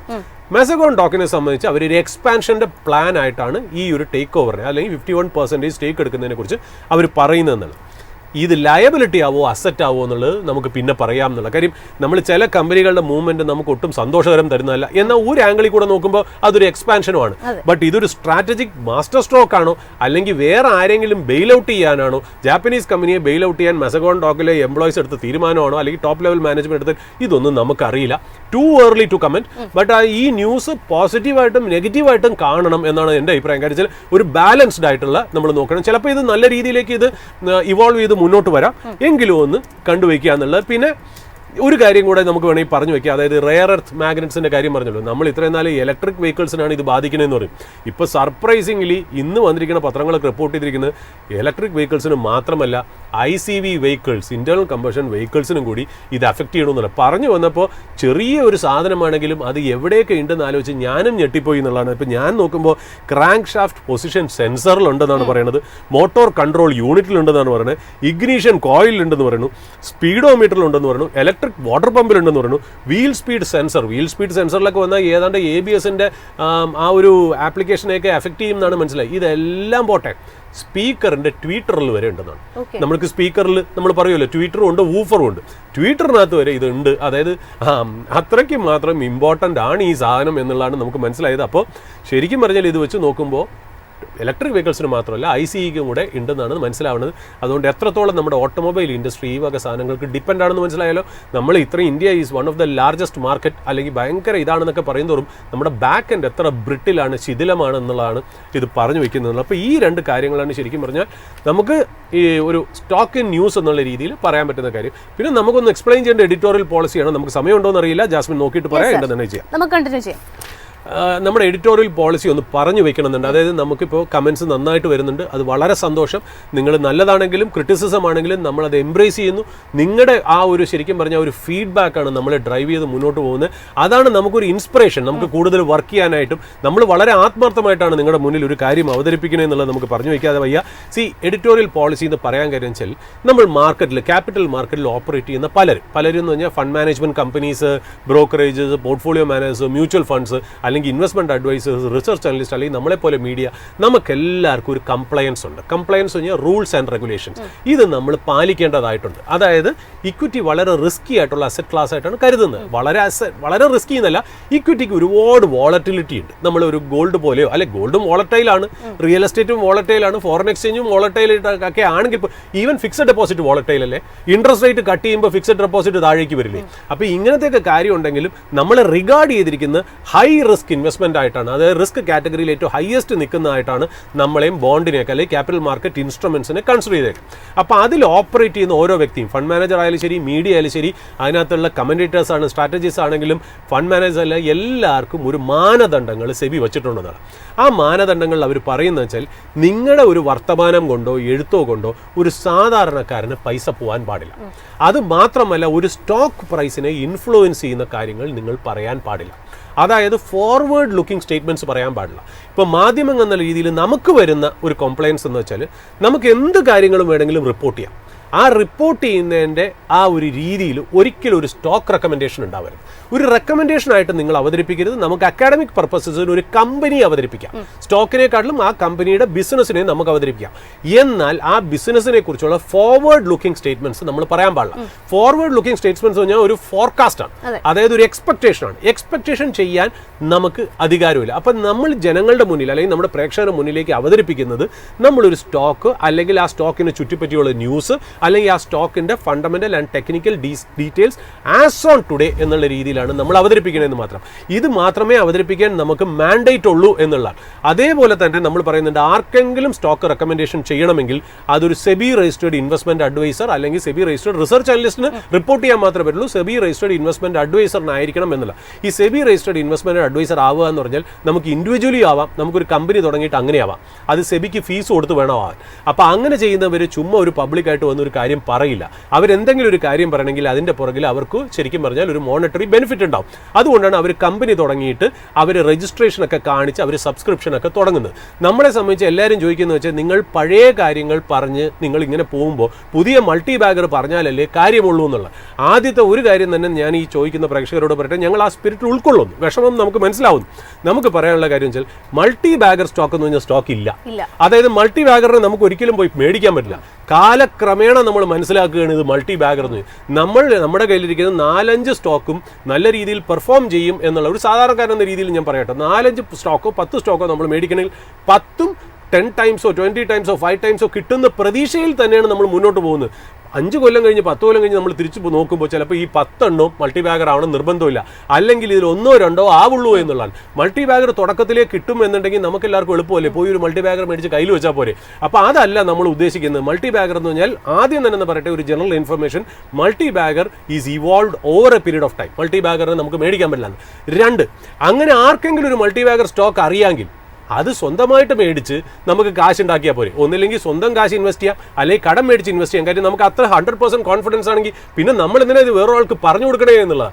അപ്പം അങ്ങനെ ഒരാൾ പറഞ്ഞു കൊടുക്കുന്നു എന്നുണ്ടെങ്കിൽ അതൊരു ഇൻവെസ്റ്റ്മെന്റ് അഡ്വൈസർ ആണെന്ന് ഇരിക്കുക, അല്ലെങ്കിൽ രജിസ്റ്റേർഡ് അല്ലാത്ത ആണെന്ന് വയ്ക്കുക, അതിൻ്റെ പുറകിൽ അവർക്കൊരു വെസ്റ്റഡ് ഇൻട്രസ്റ്റ് ആണെന്നാണ് മനസ്സിലാക്കേണ്ടത് പ്രേക്ഷകർ. അല്ലാണ്ട് ഇത് പറയാത്തവരെ ശത്രുക്കളായിട്ട് കണക്കാക്കരുത്. പറയാത്തവരാണ് ശരിക്കും പറഞ്ഞാൽ നിങ്ങളുടെ മിത്രങ്ങൾ. ഒരാൾ ഒരു മൾട്ടി ബാഗർ സ്റ്റോക്ക് പറയുന്നുണ്ടെങ്കിൽ അതിൻ്റെ അർത്ഥം ഒന്നില്ലെങ്കിൽ അദ്ദേഹത്തിന് ഒരു മോണിറ്ററി ആയിട്ട് ഒരു ബെനിഫിറ്റ് ഉണ്ട്, അല്ലെങ്കിൽ ആ സ്റ്റോക്കിൽ ഒരു ബെനിഫിറ്റ് ഉണ്ട്. ഞാനൊരു കാര്യം പറയട്ടെ, ഞാനിപ്പോൾ ഒരു സ്റ്റോക്ക്, ചെറിയൊരു പെന്നി സ്റ്റോക്ക് അല്ലെങ്കിൽ ഒരു സ്മോൾ ക്യാപ് സ്റ്റോക്ക് മേടിച്ച് വെച്ചു എന്ന് പറയാം. മേടിച്ച് വെച്ചിട്ട് ഞാൻ ആവശ്യത്തിന് ക്വാണ്ടിറ്റി മേടിച്ച് വെച്ചു, 1,00,000 ക്വാണ്ടിറ്റി നമ്മൾ മേടിച്ച് വെച്ചു. ഇത് മേടിച്ച് വെച്ചിട്ട് ഞാൻ എന്ത് ചെയ്യണം?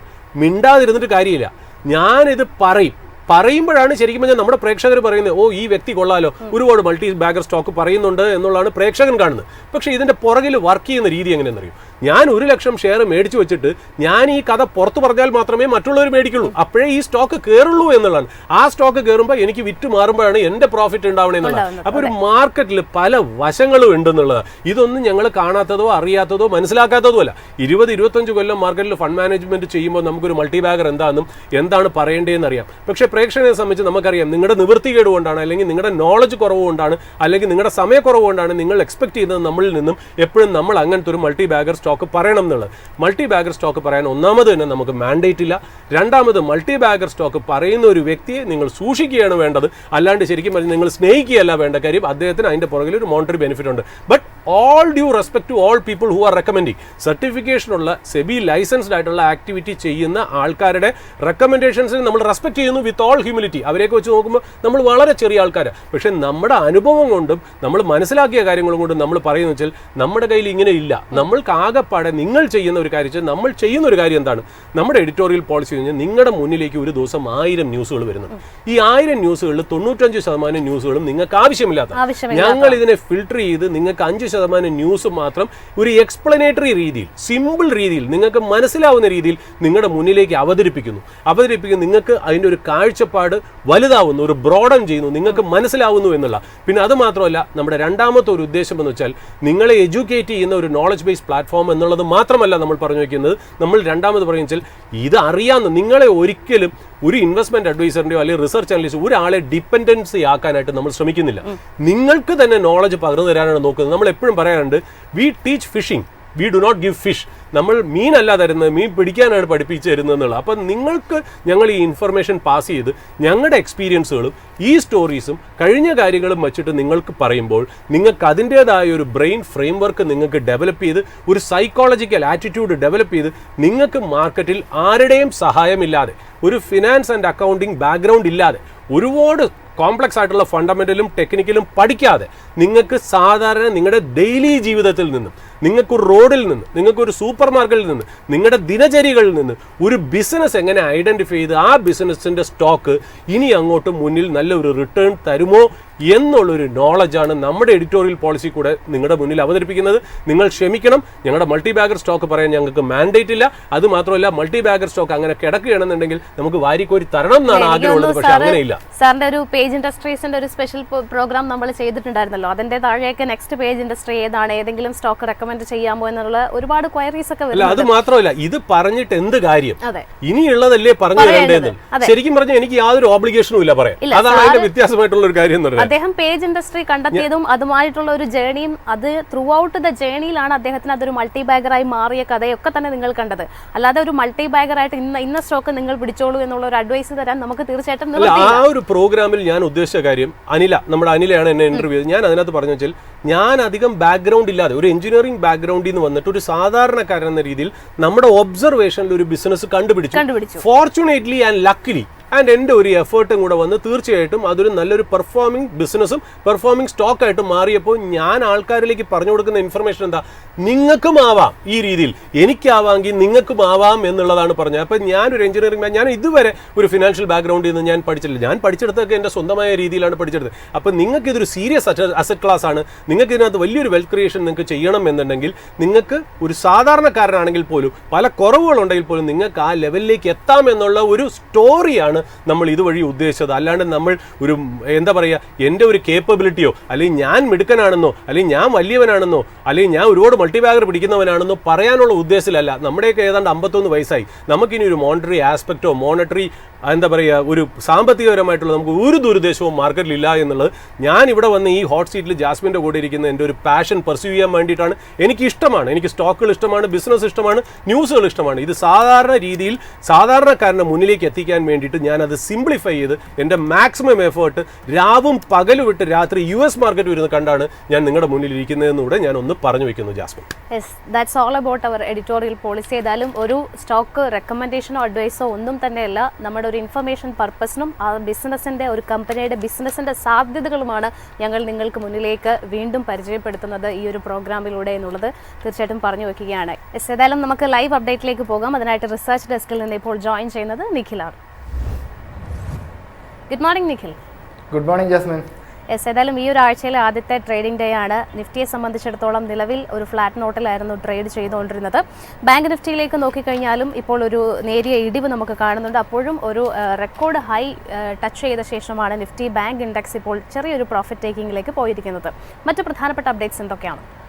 ജാസ്മിൻ സൂചിപ്പിച്ചതുപോലെ തന്നെ നിലവിലെ നിഫ്റ്റി 50 പരിശോധിക്കുകയാണെങ്കിൽ ഏകദേശം 0.5% മുകളിലുള്ളൊരു ഇടിവ്, അതായത് ഏകദേശം ഒരു 70 ബേസിസ് പോയിന്റുകളുടെ ഒരു നഷ്ടത്തോടുകൂടി 25,568 എന്ന് പറഞ്ഞൊരു നിരക്കിലാണ് നിഫ്റ്റി 50യെ സംബന്ധിച്ചിടത്തോളം ട്രേഡിംഗ് നടക്കുന്നത്.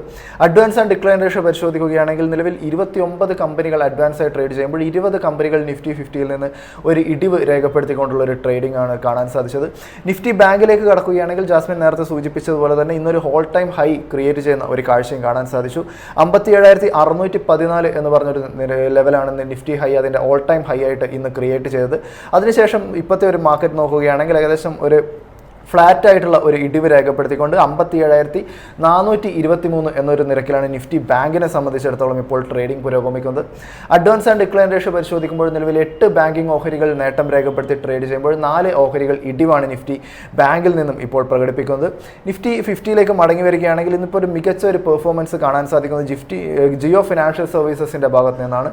ഏകദേശം 1.5%ഉള്ളൊരു നേട്ടം ജിയോ ഫിനാൻഷ്യൽ സർവീസസ് രേഖപ്പെടുത്തുമ്പോൾ സ്റ്റേറ്റ് ബാങ്കിൻ്റെ ഭാഗത്ത് നിന്നും വളരെ ശക്തമായൊരു പെർഫോമൻസ് ഉണ്ടാകുന്നു. ഏകദേശം 1.25% മുകളിലുള്ളൊരു നേട്ടം സ്റ്റേറ്റ് ബാങ്ക് നിലനിർത്തുമ്പോൾ ലാസൻ ആൻഡ് ടൂബ്രോയുടെ ഓഹരികൾ 1%, ONGCയുടെ ഓഹരികളെ സംബന്ധിച്ചിടത്തോളം 0.5% മുകളിലും ഇറ്റേണൽ ഓഹരികൾക്ക് 0.5% ഒരു പെർഫോമൻസ് നിലവിൽ നിഫ്റ്റി 50യിൽ നിന്ന് കാഴ്ചവെക്കാൻ സാധിക്കുന്നു.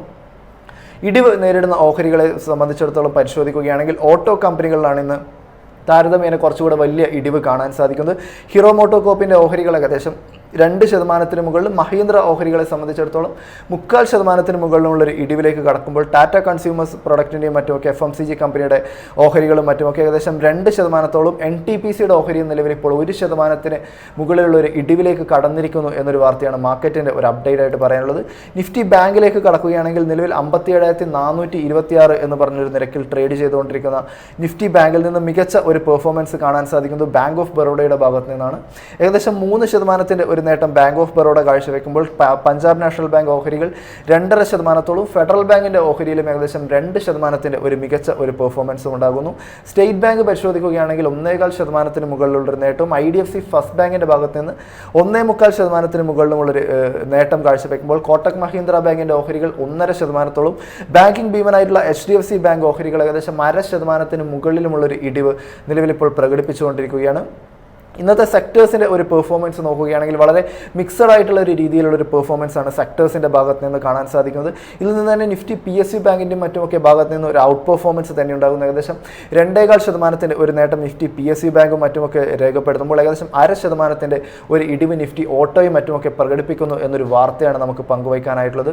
നിഫ്റ്റി PSU ബാങ്കിൻ്റെ ഒരു പെർഫോമൻസ് പരിശോധിക്കുകയാണെങ്കിൽ 2.25% ഒരു നേട്ടം രേഖപ്പെടുത്തിക്കൊണ്ട് 7,168 എന്ന് പറഞ്ഞൊരു നിരക്കിലാണ് ഈ നിമിഷം നിഫ്റ്റി PSU ബാങ്കിലെ ഒരു ട്രേഡിംഗ് ഇപ്പോൾ പുരോഗമിച്ചുകൊണ്ടിരിക്കുന്നത്. ഇതിൽ തന്നെ കമ്പനികളുടെ പെർഫോമൻസിൽ സെൻട്രൽ ബാങ്ക് ഓഫ് ഇന്ത്യയുടെയും മറ്റും ഓഹരികൾ 2%-ഓളമുള്ളൊരു നേട്ടം സെൻട്രൽ ബാങ്ക് ഓഫ് ഇന്ത്യ ഓഹരികൾ രേഖപ്പെടുത്തുന്നു. യൂക്കോ ബാങ്ക് പരിശോധിക്കുകയാണെങ്കിൽ 1.25% മുകളിൽ ഏകദേശം 2%-ഓട് ചേർന്ന് നിൽക്കുന്ന ഒരു രീതിയിലുള്ള ഒരു നേട്ടവും ഇന്ത്യൻ ഓവർസീസ് ബാങ്കിന്റെ ഭാഗത്ത് നിന്ന് 1.25%-ഓളം സ്റ്റേറ്റ് ബാങ്ക് ഓഹരികളും ഏകദേശം 1.5% ഒരു മികച്ച പെർഫോമൻസും കാഴ്ചവെക്കുമ്പോൾ ഇന്ത്യൻ ബാങ്കിന്റെ ഓഹരികളെ സംബന്ധിച്ചിടത്തോളം ബാങ്ക് ഓഫ് ഇന്ത്യയുടെ ഓഹരികളും 2% മുകളിലും കാനറ ബാങ്കിന്റെ ഓഹരികൾ 2.5% മുകളിലുമുള്ള ഒരു വളരെ ശക്തമായ ഒരു പെർഫോമൻസ് തന്നെ ഇപ്പോൾ കാഴ്ചവെച്ചുകൊണ്ടിരിക്കുന്നു.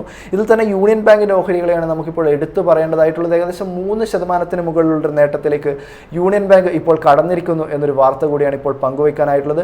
നിഫ്റ്റി PSU ബാങ്ക് മാറ്റി നിർത്തിയിട്ടുണ്ടെങ്കിൽ മികച്ച ഒരു പെർഫോമൻസ് കാണാൻ സാധിക്കുന്നത് നിഫ്റ്റി മീഡിയ, നിഫ്റ്റി ഫാർമ സൂചികകളിൽ നിന്നാണ്. നിഫ്റ്റി ഫാർമ നിലവിൽ പരിശോധിക്കുകയാണെങ്കിൽ മികച്ച പല വാർത്തകളും വന്നിരുന്നു. ഏറ്റെടുപ്പിൻ്റെതായാലും അലംബിക് ഫാർമയും മറ്റുമൊക്കെ സംബന്ധിച്ചിടത്തോളം ആണെങ്കിൽ കമ്പനിയുടെ പുതിയ ഡ്രഗിനും മറ്റുമൊക്കെ US FDA മറ്റുമൊക്കെ അപ്രൂവൽ നൽകി എന്നൊരു വാർത്തയും മറ്റുമൊക്കെ ലഭ്യമായിരുന്നു. നിലവിലെ ഒരു ഫാർമ കമ്പനികളുടെയും ഫാർമ സൂചികയുടെയും ഒരു പെർഫോമൻസ് പരിശോധിക്കുകയാണെങ്കിൽ 0.5% നേട്ടത്തോടു കൂടി 21,964 എന്ന് പറഞ്ഞൊരു നിരക്കിലാണ് നിഫ്റ്റി ഫാർമയെ സംബന്ധിച്ചിടത്തോളം ട്രേഡിംഗ് ഇപ്പോൾ നടന്നുകൊണ്ടിരിക്കുന്നത്. ഇതിൽ തന്നെ കമ്പനികളുടെ പെർഫോമൻസിൽ ഏകദേശം ലോറസ് ലാബ്സിന്റെ ഓഹരികൾക്ക് 1.5% ഒരു നേട്ടം കാഴ്ചവെക്കാൻ സാധിക്കുമ്പോൾ ആബട്ട് ഇന്ത്യ 0.5% മുകളിലും നാറ്റ്കോ ഫാർമയുടെ ഓഹരികൾക്ക് നിലവിൽ ഏകദേശം 1.25% മുകളിലുള്ള ഒരു നേട്ടത്തിലെത്തുമ്പോൾ അജാന്ത ഫാർമയെ സംബന്ധിച്ചിടത്തോളം 2% മുകളിലുള്ള ഒരു ശക്തമായ ഒരു പെർഫോമൻസും കാഴ്ചവെക്കാൻ വേണ്ടി സാധിക്കുന്നു. ഗ്ലെൻമാർക്ക് ഫാർമ പരിശോധിക്കുകയാണെങ്കിലും 1.5% മുകളിലുള്ള ഒരു നേട്ടം. അങ്ങനെ ശക്തമായ ഒരു നേട്ടമാണ് നിലവിൽ Nifty media, Nifty PSU bank, Nifty pharma സൂചികൾ രേഖപ്പെടുത്തുമ്പോൾ നിഫ്റ്റി ഓട്ടോ അടക്കമുള്ള ഒരു സൂചികൾ ഇടിവ് രേഖപ്പെടുത്തുന്ന ഒരു കാഴ്ചയാണ് ജാസ്മിൻ സെക്ടേഴ്സിന്റെ ഭാഗത്ത് നിന്ന് കാണാൻ സാധിക്കുന്നത്. ബ്രോഡർ മാർക്കറ്റ് പരിശോധിക്കുകയാണെങ്കിൽ ഒരു 0.5% ഒരു ഇടിവ് നിഫ്റ്റി 50 രേഖപ്പെടുത്തുമ്പോൾ മാർജിനലായ ഒരു ഇടിവ് നിഫ്റ്റി ബാങ്കിന്റെ ഭാഗത്ത് നിന്നും ഉണ്ടാകുന്നു. ഇവയൊക്കെയാണ് മാർക്കറ്റിന്റെ അപ്ഡേറ്റ് ആയിട്ട് ഇപ്പോൾ പങ്കുവയ്ക്കാനായിട്ടുള്ളത്. ഓക്കെ, നിഖിലാണ് ഇപ്പോൾ റിസർച്ച് ഡെസ്കിൽ നിന്ന് മാർക്കറ്റിന്റെ ഒരു ലൈവ് അപ്ഡേറ്റ്സ് നൽകിയത്. നമുക്ക് നമ്മുടെ കമൻസുകളൊക്കെ തന്നെ ഒരുപാട് ക്വയറീസ് വരാറുണ്ട്. മാർക്കറ്റിനെ കുറിച്ചിട്ടുള്ള എന്തെങ്കിലും തരത്തിലുള്ള ക്ലാസ്സുകളോ സെഷൻസുകളോ ഒന്ന് ഉണ്ടാകുമോ എന്നുള്ള തരത്തിലുള്ള ചോദ്യങ്ങളൊക്കെ തന്നെ. തീർച്ചയായിട്ടും മൈഫിൻ ലേൺ എന്ന് പറയുന്ന ഒരു സംവിധാനത്തിലൂടെ നിങ്ങൾക്കിപ്പോൾ ഒരു എൽ ബാൻഡ് കാണാൻ സാധിക്കും. മൈഫിൻ ലേൺ എന്ന് പറയുന്ന ഒരു സംവിധാനത്തിലൂടെ നമ്മുടെ ഇൻഹൗസ് എക്സ്പെർട്ട് പ്രദീപ് ചന്ദ്രശേഖരൻ സാറും അതോടൊപ്പം തന്നെ സെബി രജിസ്റ്റേർഡ് റിസർച്ച് അനലിസ്റ്റ് ആയിട്ടുള്ള ആനന്ദും നയിക്കുന്ന ഒരു ക്ലാസ് സെഷൻസ് നിങ്ങൾക്ക് രജിസ്റ്റർ ചെയ്യാവുന്നതാണ്. അതിന് മുൻപായിട്ട് നമ്മുടെ സൂരജ് സാറിൻ്റെ ഒരു വെബിനാർ ഇന്നത്തെ ദിവസം സംഘടിപ്പിക്കുന്നുണ്ട്. വൈകിട്ട് 9 മണി മുതലാണ് ആ ഒരു വെബിനാറിൻ്റെ കാര്യങ്ങളൊക്കെ തന്നെ ഉള്ളത്. തീർച്ചയായിട്ടും അതിനകത്ത് മാക്സിമം പ്രേക്ഷകർ ആ ഒരു സംവിധാനം യൂട്ടിലൈസ് ചെയ്യുക എന്നാണ് പറയാനുള്ളത്. ഏതായാലും സൂരജ് സാർ, നമ്മൾ കൂടുതലായിട്ടും എങ്ങനത്തെ ഒരു ടോപ്പിക്സ് ആയിരിക്കും കവർ ചെയ്യാൻ ഉദ്ദേശിക്കാതെ? ബേസിക്കലി ക്ലാസ് എടുക്കുന്നത് ഞാനല്ല. ക്ലാസ് നമ്മൾ പറഞ്ഞ പോലെ ആനന്ദും മിസ്റ്റർ പ്രദീപുമാണ് ഇത് ചെയ്യുന്നത് എന്നുള്ളതാണ്. ഞാൻ ഇതിനകത്ത് ബേസിക്കലി ഉദ്ദേശിക്കുന്നത് വെച്ചാൽ എൻ്റെ ഒരു മാൻഡേറ്റ് എന്ന് പറഞ്ഞാൽ എന്താണ്, ഇതൊരു സിമ്പിൾ ആയിട്ടുള്ള ഒരു കാര്യമാണ്. നിങ്ങൾ ഇതിനകത്ത് കോംപ്ലിക്കേറ്റഡ് ആയിട്ട് കാണേണ്ട കാര്യമില്ല. അപ്പോൾ നമുക്ക് അതിന്റെ ഒരു എൽ ബാൻഡ് കൂടി ഒന്ന് പ്ലേ ചെയ്യാൻ പറയാം പ്രൊഡക്ഷനിൽ. ഓക്കെ സാറിന് കണ്ടിന്യൂ. അപ്പോൾ തീർച്ചയായിട്ടും നമ്മൾ ഈ പറയുന്നത് വെച്ചാൽ വളരെ സിമ്പിൾ ആയിട്ടുള്ള ഒരു ഇൻട്രൊഡക്ഷനാണ് ഞാൻ ഉദ്ദേശിക്കുന്നത്. അതായത് എങ്ങനെ നിങ്ങൾക്ക് ഇതിനകത്തേക്ക് വരാം, അല്ലെങ്കിൽ ഒരു ടെക്നിക്കൽ അനാലിസിസിന്റെ ഒരു ഫണ്ടമെന്റൽ അനാലിസിന്റെ ബെനിഫിറ്റ് എന്താണ് എന്നുള്ള ഒരു സാധാരണക്കാരനെ എങ്ങനെ, അതായത് ശരിക്കും പറഞ്ഞാൽ ഈ ട്രെയിനിങ് കോഴ്സും നിങ്ങളും തമ്മിലുള്ള ആ ഗ്യാപ്പ് കുറയ്ക്കുക എന്നുള്ളത് മാത്രമേ എൻ്റെ ജോലിയുള്ളൂ. കാര്യം വെച്ചാൽ എന്നെ സംബന്ധിച്ച് പറയുന്നത് വെച്ചാൽ നിങ്ങൾക്ക് ഇതിനെക്കുറിച്ച് കൂടുതൽ അറിയണം അല്ലെങ്കിൽ പഠിക്കണം എന്ന ആഗ്രഹങ്ങളുണ്ടെങ്കിൽ മൈലേണും ഇത് ഓഫർ ചെയ്യുന്നുണ്ട്. ബട്ട് അതിന് മുമ്പായിട്ട് നിങ്ങൾ എന്താണ് നിങ്ങൾ മാർക്കറ്റിൽ ചെയ്യേണ്ടത്, എന്താണ് നിങ്ങൾ ബിഹേവ് ചെയ്യേണ്ടത്, നിങ്ങൾ എങ്ങനെയാണ് സ്റ്റോക്കിനെയും സ്റ്റോക്ക് മാർക്കറ്റിനെയും ട്രീറ്റ് ചെയ്യേണ്ടത്, എങ്ങനെയാണ് നിങ്ങളുടെ ഒരു ഇൻവെസ്റ്റിംഗ് ഹാബിറ്റ് രൂപപ്പെടുത്തേണ്ടത്, എങ്ങനെ ഒരു സാധാരണക്കാരൻ എന്ന രീതിയിൽ. കാര്യം എന്തുകൊണ്ട് വെച്ചാൽ ഞാനൊരു സാധാരണക്കാരനായിരുന്നല്ലോ, അവിടെ നിന്നായിരുന്നല്ലോ എൻ്റെ ഒരു ലൈഫ് ജേർണി സ്റ്റാർട്ട് ചെയ്തത്. അപ്പോൾ അതൊരു നമ്മൾ ഈ പറഞ്ഞ പോലെ 2 ഇന്റർവ്യൂവിൽ കൂടെ നമ്മൾ പ്രേക്ഷകരുടെ മുന്നിൽ അവതരിപ്പിച്ചു. അതുകൂടാതെ തന്നെ എങ്ങനെയാണ് നിങ്ങൾ ഇതിനെ ട്രീറ്റ് ചെയ്യേണ്ടത്, എങ്ങനെ ഇതിനെ സിമ്പിൾ ആക്കാം എന്നുള്ളൊരു ചെറിയ ടോക്കാണ് ഞാൻ തരുന്നത്. ഏതാണ്ട് ഒരു 40-45 മിനിറ്റ്സ് ആയിരിക്കും ഞാൻ സംസാരിക്കുക. അത് കഴിഞ്ഞ് ഓവർ ടു ആനന്ദ് വരുന്നതായിരിക്കും. ആനന്ദ് അവിടുന്ന് കോഴ്സിന്റെ കാര്യങ്ങളൊക്കെ എക്സ്പ്ലെയിൻ ചെയ്യും. നിങ്ങൾക്ക് ഇഷ്ടമുണ്ട്, നിങ്ങൾക്ക് ഇത് ആവശ്യമുണ്ടോ എന്ന് തോന്നുന്നെങ്കിൽ മാത്രം നിങ്ങളിത് മുന്നോട്ട് പോവുക എന്നുള്ളത്. ബട്ട് ഇങ്ങനെ ഒരെണ്ണം പറഞ്ഞു വെക്കുന്നു. കാര്യം നമ്മളിത് ചെയ്യാന്നുള്ള ഏറ്റവും വലിയ കാര്യം വെച്ചാൽ നമ്മളോട് ഒരുപാട് സജഷൻസ് വന്നു, ഇത് വേണം, ഇങ്ങനത്തെ ഒരു ട്രെയിനിങ് പ്രോഗ്രാം ആവശ്യമുണ്ട്. 2, നമ്മളോട് പലരും നിങ്ങൾ മൾട്ടി ബാഗർ റെക്കമെൻഡ് ചെയ്യൂ. അപ്പം നമ്മളെ സംബന്ധിച്ച് നമുക്ക് ചെയ്യാനുള്ള കുറെ ക്വസ്റ്റ്യൻസ് വരുന്നുണ്ട്. ഇന്ന സ്റ്റോക്ക് ഏതാണ്, ഇതിന്റെ ലെവൽ പറയാമോ എന്നൊക്കെയുള്ള ചോദിക്കുന്നത്. അപ്പോൾ ഒരു എന്താ പറയുക, നിങ്ങളുടെ ഒരു സപ്പോർട്ട് കൊണ്ട് മാത്രമാണ് ഞങ്ങൾ ഇവിടെ എത്തിയെന്നുള്ളതാണ് അതിനകത്ത് വലിയൊരു ഇമ്പോർട്ടൻറ്റ് കാര്യം. നിങ്ങളുടെ അപ്രിസിയേഷനും നിങ്ങളുടെ കൺസേൺസും നിങ്ങൾ പറയുന്ന ഫീഡ്ബാക്കുമാണ് നമ്മളെ മുന്നോട്ട് നയിക്കുന്നതും നമ്മളെ ഹാർഡ് വർക്ക് ചെയ്യാൻ പ്രേരിപ്പിക്കുന്നതും. എങ്കിലും അത് കറക്റ്റായിട്ടുള്ള ഒരു കാഴ്ചപ്പാട് നിങ്ങളിലേക്ക് എത്തണം. കാര്യം നമ്മൾ ഒരു ദിവസം ഓപ്പണിംഗ് അവേഴ്സ് അവതരിപ്പിക്കുമ്പോൾ അതിനകത്ത് കൂടുതൽ ന്യൂസുകളും സ്റ്റോക്കുകളുമാണ് വരുന്നത്. അല്ലാത്ത ഒരു ജനറൽ ആയിട്ടുള്ള ഒരു കാര്യം പറയാൻ വേണ്ടി മാത്രം ഈ വെബിനാറിൽ ഞാൻ പങ്കെടുക്കുന്നു എന്നുള്ള പറഞ്ഞു വയ്ക്കുന്നു ജാസ്മിൻ. യെസ്, ഏതായാലും നമുക്ക് ഇപ്പോൾ നമ്മുടെ ഒരു ഗസ്റ്റ് റെഡിയാണ്. മാർക്കറ്റിന്റെ മറ്റ് ടെക്നിക്കൽ ഔട്ട്ലുക്കിലേക്ക് പോകാം. അതിനായിട്ട് ഇന്ന് സർട്ടിഫൈഡ് ഫിനാൻഷ്യൽ പ്ലാനറും അഹല്യ ഫിൻഫോറെക്സ് വൈസ് പ്രസിഡന്റുമായിട്ടുള്ള അനീഷ് ചന്ദ്രൻ സാറാണ് ജോയിൻ ചെയ്യുന്നത്. Good morning sir and welcome to the show. Good morning, thank you. Yes, ഏതായാലും നമ്മൾ മാർക്കറ്റിലേക്ക് നോക്കിക്കഴിഞ്ഞാൽ ഇപ്പോൾ നിലവിൽ നിഫ്റ്റി സംബന്ധിച്ചിടത്തോളം, ബാങ്ക് നിഫ്റ്റിയെ സംബന്ധിച്ചിടത്തോളം ഒരു മിക്സഡ് ആയിട്ടുള്ള വ്യൂ ആണ് കാണുന്നത്. നിഫ്റ്റി ഇൻഡെക്സ് ഇപ്പോൾ ഒരു ഫ്ലാറ്റ് ടു നെഗറ്റീവ് ടോണിലേക്ക് ട്രേഡ് ചെയ്യുന്നു. ബാങ്ക് നിഫ്റ്റി വീണ്ടും ഒരു സർവ്വകാല ഉയരം തിരുത്തിക്കുറിക്കുന്ന ഒരു സ്ഥിതിവിശേഷമാണുള്ളത്. നിഫ്റ്റിയും ബാങ്ക് നിഫ്റ്റിയും കഴിഞ്ഞ ആഴ്ചകളിലൊക്കെ തന്നെ വലിയൊരു റാലി നമ്മൾ കണ്ടതാണ്. ആ ഒരു റാലി ഇനിയും മുന്നോട്ട് കണ്ടിന്യൂ ചെയ്യാനുള്ള ഒരു സാധ്യത എത്രമാത്രമാണ്? തീർച്ചയായിട്ടും നിഫ്റ്റിയില് നമുക്ക് പോസിറ്റീവായിട്ടുള്ള വ്യൂ ഉണ്ട്. കഴിഞ്ഞ ആഴ്ചയും നമ്മളത് പറഞ്ഞിരുന്നു, ബാങ്ക് നിഫ്റ്റി എസ്പെഷ്യലി തമ്മിൽ പോസിറ്റീവ് ആണ് എന്നുള്ള കാര്യത്തിൽ. അപ്പോൾ ഇപ്പോഴും നമ്മൾ പറയുന്നു, കഴിഞ്ഞ 3 ദിവസവും കണ്ടിന്യൂസ് ആയി നമുക്ക് റാലി തന്നു. അത് നല്ലൊരു റാലി തന്നിട്ടുള്ള നിഫ്റ്റിയിൽ ഇന്ന് കുറച്ച് പ്രോഫിറ്റ് ബുക്ക് ചെയ്യുന്നതും അത് മുകളിലോട്ട് പോയിട്ടാണ് ബാക്കി പ്രോഫിറ്റ് ബുക്കിംഗ് വരുന്നത്. അത് ഞാൻ ചില സമയങ്ങളിൽ ഞാൻ പറയാറില്ല, ഹെൽത്തി ആയിട്ടുള്ള ചില പ്രോഫിറ്റ് ബുക്കിംഗ് ഒക്കെ വളരെ നല്ലതാണ്. നമ്മളെ മുന്നോട്ടുള്ള പ്രയാണത്തിന് കുറച്ച് ഇന്ധനം നിറയ്ക്കുന്ന രീതിയിലുള്ള ഒരു മൂവ്മെന്റ്സ് ആണ് ഇന്ന് രാവിലെ തന്നെ നമ്മൾ കാണുന്നത്. പ്രത്യേകിച്ച് ഈ ആഴ്ചയുടെ തുടക്കത്തിൽ ഒരു സ്റ്റാർട്ടിങ് വളരെ നല്ലതാണ്. ഈ ഒരു പ്രോഫിറ്റ് ബുക്കിംഗ് ആളുകളെ സംബന്ധിച്ചുള്ള ഒരു സാച്ചുറേഷൻസോ കാര്യങ്ങളോ ഇമോഷൻസോ ഒക്കെ ഉണ്ടെങ്കിൽ അത് പ്ലേ ചെയ്ത് കഴിഞ്ഞതിന് ശേഷം ഒരു മൂവ്മെന്റ്സിലേക്ക് പോകുന്നതായിരിക്കും നല്ലത്. അതുകൊണ്ട് തന്നെയാണ് ഞാൻ പോസിറ്റീവ് എന്ന് പറയുന്നത്. കാരണം ഇതിലൊരു ഡൗൺ ട്രെൻഡ് അല്ലെങ്കിൽ ഒരു പ്രോഫിറ്റ് ബുക്കിംഗ് വരികയാണെങ്കിൽ തീർച്ചയായിട്ടും എനിക്ക് തോന്നുന്നു ഒരു 25,400 ലെവലിലേക്കൊക്കെ വരികയാണെങ്കിൽ അത് നല്ലൊരു പ്രോഫിറ്റ് ബുക്കിംഗ് ആയിരിക്കും. അവിടെ നിന്ന് അടുത്ത് നിഫ്റ്റി 25,700 പോകാനുള്ള സാധ്യതയുണ്ട്. അപ്പൊ ഈ ഒരു മൂവ്മെന്റ്സ് ആയിരിക്കും ഇപ്പോൾ ഇമ്മീഡിയറ്റ് 1-2 ദിവസം കൊണ്ട് നടക്കുക എന്നതാണ് ഞാൻ പ്രതീക്ഷിക്കുന്നത്. ഓവർ ടു എല്ലാ മേഖലയിൽ നിന്നുള്ള ചെറിയ ചെറിയ പാർട്ടിസിപ്പേഷൻസ് കിട്ടുന്നുണ്ട്. ബട്ട് ചില മേഖലകൾ അല്ലെങ്കിൽ ചില സെക്ടേഴ്സ് വളരെയധികം പോസിറ്റീവാണ്. അതിലൊന്നാണ് നമ്മുടെ ബാങ്ക് നിഫ്റ്റി. ഇപ്പൊ ബാങ്ക് നിഫ്റ്റി ഇപ്പോൾ നമ്മൾ കണ്ടായിരുന്നു പ്രോഫിറ്റ് ബുക്കിംഗ് ഇപ്പോൾ രാവിലെ സ്റ്റാർട്ട് ചെയ്തിട്ടുണ്ട്, പക്ഷെ അത് അത്രത്തോളം വന്നിട്ടില്ല.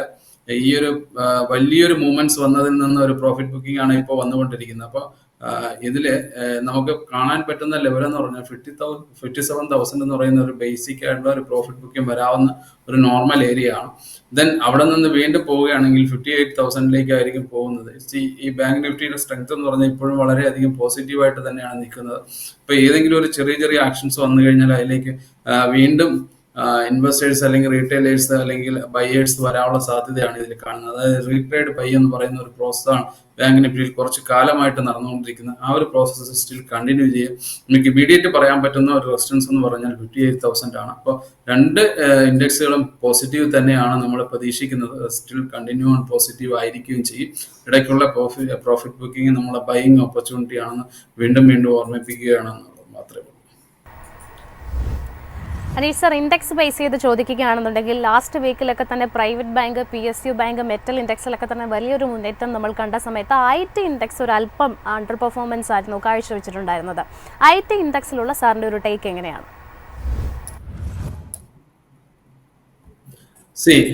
IT ഇൻഡെക്സ് കഴിഞ്ഞ കുറച്ച് കാലങ്ങളായിട്ട് ഒരു ഡൗൺ ട്രെൻഡിൽ പെർഫോം ചെയ്യുകയും തിരിച്ച് റിക്കവറി മോഡിലേക്ക് വരികയും ചെയ്തു എന്നതാണ് നമ്മൾ കാണുന്നത്. പക്ഷെ അതിന് കണ്ടിന്യൂസ് പ്രോസസ് ആണോ അല്ലേ എന്നുള്ളത് ഇപ്പോഴും ഒരു സംശയമാണ്. അതിൽ ഡൗട്ട് പോയിന്റിൽ നിൽക്കുകയാണ്. സോ ഇപ്പോഴത്തെ ഇതിൽ വളരെ ഷോർട്ട് ടൈം ആയിട്ടുള്ള വ്യൂവിൽ ഞാൻ പറയാം, ഇപ്പൊ വീണ്ടും ഒരു പോസിറ്റീവ് ട്രെൻഡിലേക്ക് വരാനുള്ള സാധ്യതയുണ്ട്. 40,000 ലെവലിലേക്ക് വരാനുള്ള സാധ്യതയാണ് ഞാൻ കാണുന്നത്.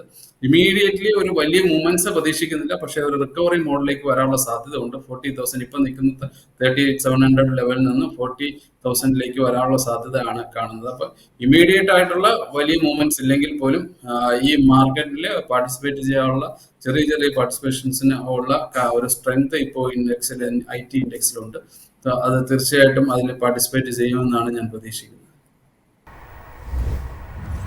യെസ്, ഇനി സ്റ്റോക്ക് സ്പെസിഫിക്കിലേക്ക് പോയി കഴിഞ്ഞാൽ യൂനോ മിൻഡയുടെ ഓഹരികൾ ഇന്നൊരു ഫ്ലാറ്റ് ടു നെഗറ്റീവ് ടോണിലാണ് 0.5% ഇടിവിൽ ട്രേഡ് ചെയ്യുന്നു.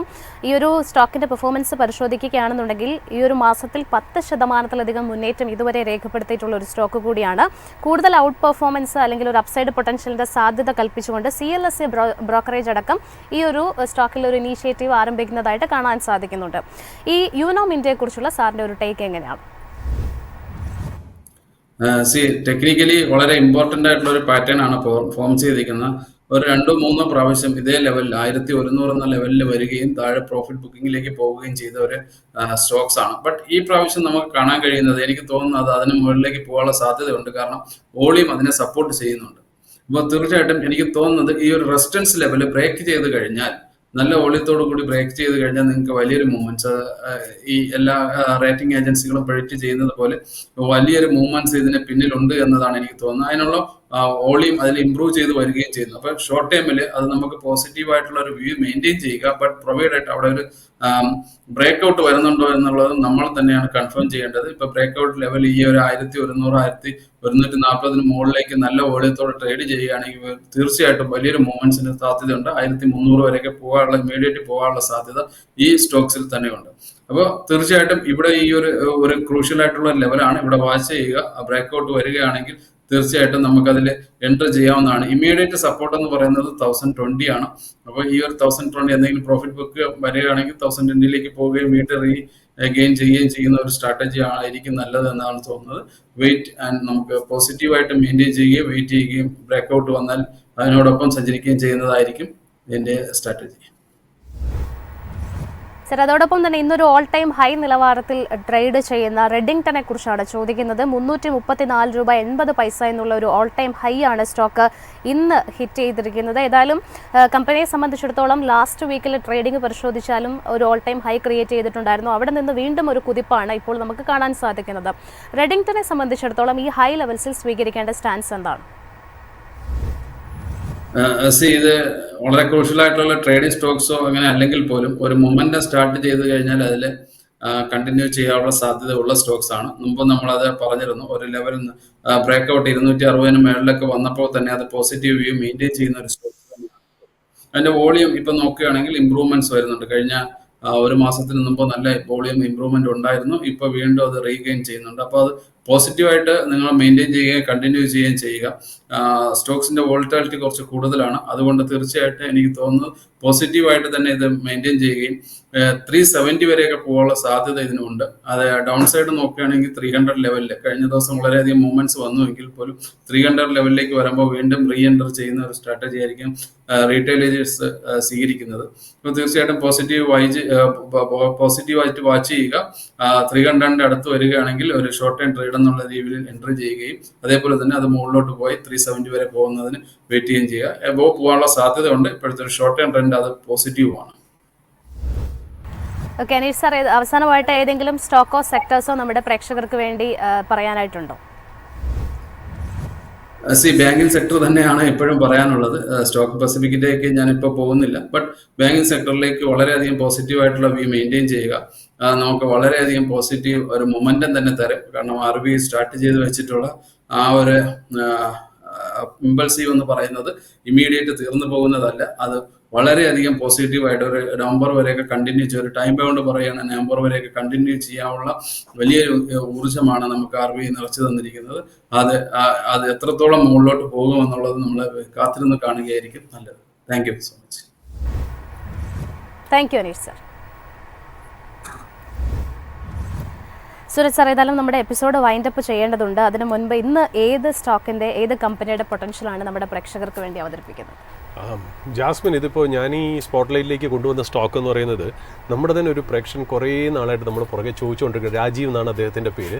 ഞാനത് ആക്ച്വലി ശരിക്കും പറഞ്ഞാൽ അന്ന് അദ്ദേഹം പറയുന്ന സമയം മുതൽ ഞാൻ ആ കിറ്റക്സിനെ വാച്ച് ചെയ്ത് തുടങ്ങുന്നുണ്ട്. ഞാൻ ഒരു കാര്യം കൂടെ പറയട്ടെ, ഒരു ഡിസ്ക്ലൈമർ എന്ന രീതിയിൽ എനിക്ക് വ്യക്തിപരമായിട്ട് എനിക്ക് തോന്നുന്നു ജാസ്മിനും നമുക്ക് ഈ വക ഒരു വെസ്റ്റഡ് ഇൻട്രസ്റ്റ് ആ സ്റ്റോക്കിൽ ഇല്ല എന്നുള്ളത്. എന്നിലും നമ്മൾ ഈ പറയുന്ന പോലെ രാജീവ് പറഞ്ഞ സ്ഥിതിക്ക് മാത്രമല്ല ഒരു നല്ലൊരു കമ്പനി അവതരിപ്പിക്കുക എന്നുള്ള ഉദ്ദേശത്തോടു കൂടി നമ്മൾ ഇന്നത്തെ സ്പോട്ട്ലൈറ്റ് സ്റ്റോക്ക് കിറ്റക്സ് ആണെന്നുള്ളത് പറഞ്ഞു വെക്കുന്നു. കേരള ബേസ്ഡ് കമ്പനിയാണ്. അതിനകത്ത് നിങ്ങൾക്ക് വേറെ മുഖവരയുടെ ഒന്നും ആവശ്യമില്ല. അത് തീർച്ചയായിട്ടും നിങ്ങൾക്ക് എല്ലാവരും അറിയാമെന്നുള്ള ഈ കമ്പനിയെ കാണാൻ നിങ്ങൾ ശരിക്കും പറഞ്ഞാൽ ഒരു ന്യൂ ബോൺ ബേബി, അതായത് അത് ജനിച്ച് 24 മാസം വരെ അതിന് കൊടുക്കുന്ന അല്ലെങ്കിൽ നമ്മൾ ഇടുന്ന അറ്റയർസ് ഉണ്ടല്ലോ, അത് തുണിയായാലും ശരി, പോംപേഴ്സ് ആയാലും ശരി, അതിനെ കവർ ചെയ്യുന്ന ബ്ലാങ്കറ്റ് ആയാലും ശരി, അവിടെയാണ് കിറ്റക്സ് എന്ന് പറയുന്ന ഒരു കമ്പനിയുടെ റെലവൻസ് അല്ലെങ്കിൽ ഇമ്പോർട്ടൻസ്. അവിടെയാണ് ആ കിറ്റക്സ് ഏറ്റവും വലിയ, എന്താ പറയുക, ലോകത്തിൽ തന്നെ 2ാമത്തെ വലിയ കമ്പനിയാണ് കിറ്റക്സ് എന്നുള്ളത്. അതായത് ആ കാറ്റഗറി ആ ഒരു 0 to അതായത് newborn to 24 month year old ആയിട്ടുള്ളവരുടെ കാറ്റഗറി എന്നുള്ള.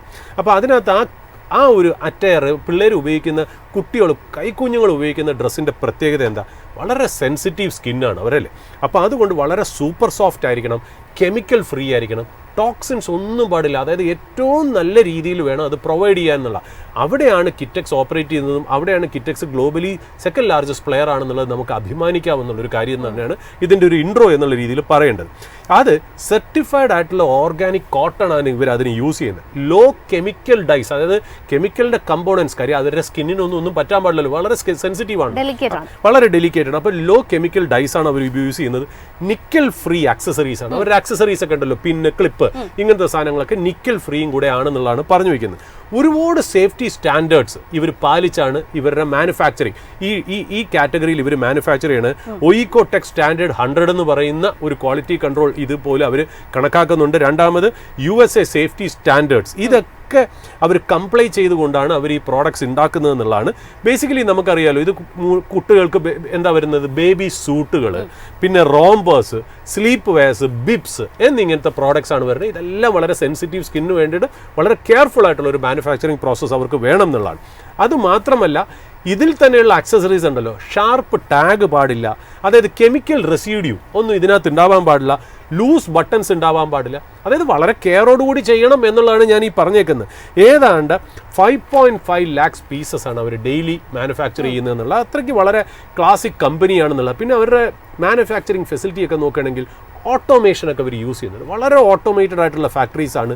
ഇൻഹൗസ് ലബോറട്ടറി ഉണ്ട് അവർക്ക് ഒരു R&D ഒക്കെ ചെയ്യാനായിട്ട്. അതുമാത്രമല്ല ഈ കുട്ടികൾക്ക് കൊടുക്കുക എന്ന് പറയുന്ന വളരെ സാങ്ക്ടിറ്റി ഉള്ള ഒരു പ്രോഡക്റ്റ് മാത്രമല്ല, അവർ വളരെ എത്തിക്കലായിട്ടുള്ള ഒരു മാനുഫാക്ചറിങ് ഫെസിലിറ്റിയും കൂടെയാണ്. എത്തിക്കലായിട്ട് മാനുഫാക്ചറിങ് ഫെസിലിറ്റി എന്ന് പറയുമ്പോൾ സോളാർ പവർ ഉപയോഗിച്ച്, അതായത് വളരെ എൻവയോൺമെൻറ്റ് ഫ്രണ്ട്ലി, അതായത് ഒരു ഗ്രീൻ എനർജി ഒക്കെ നോക്കിയിട്ടാണ് അവർ ചെയ്യുന്നതെന്നുള്ള.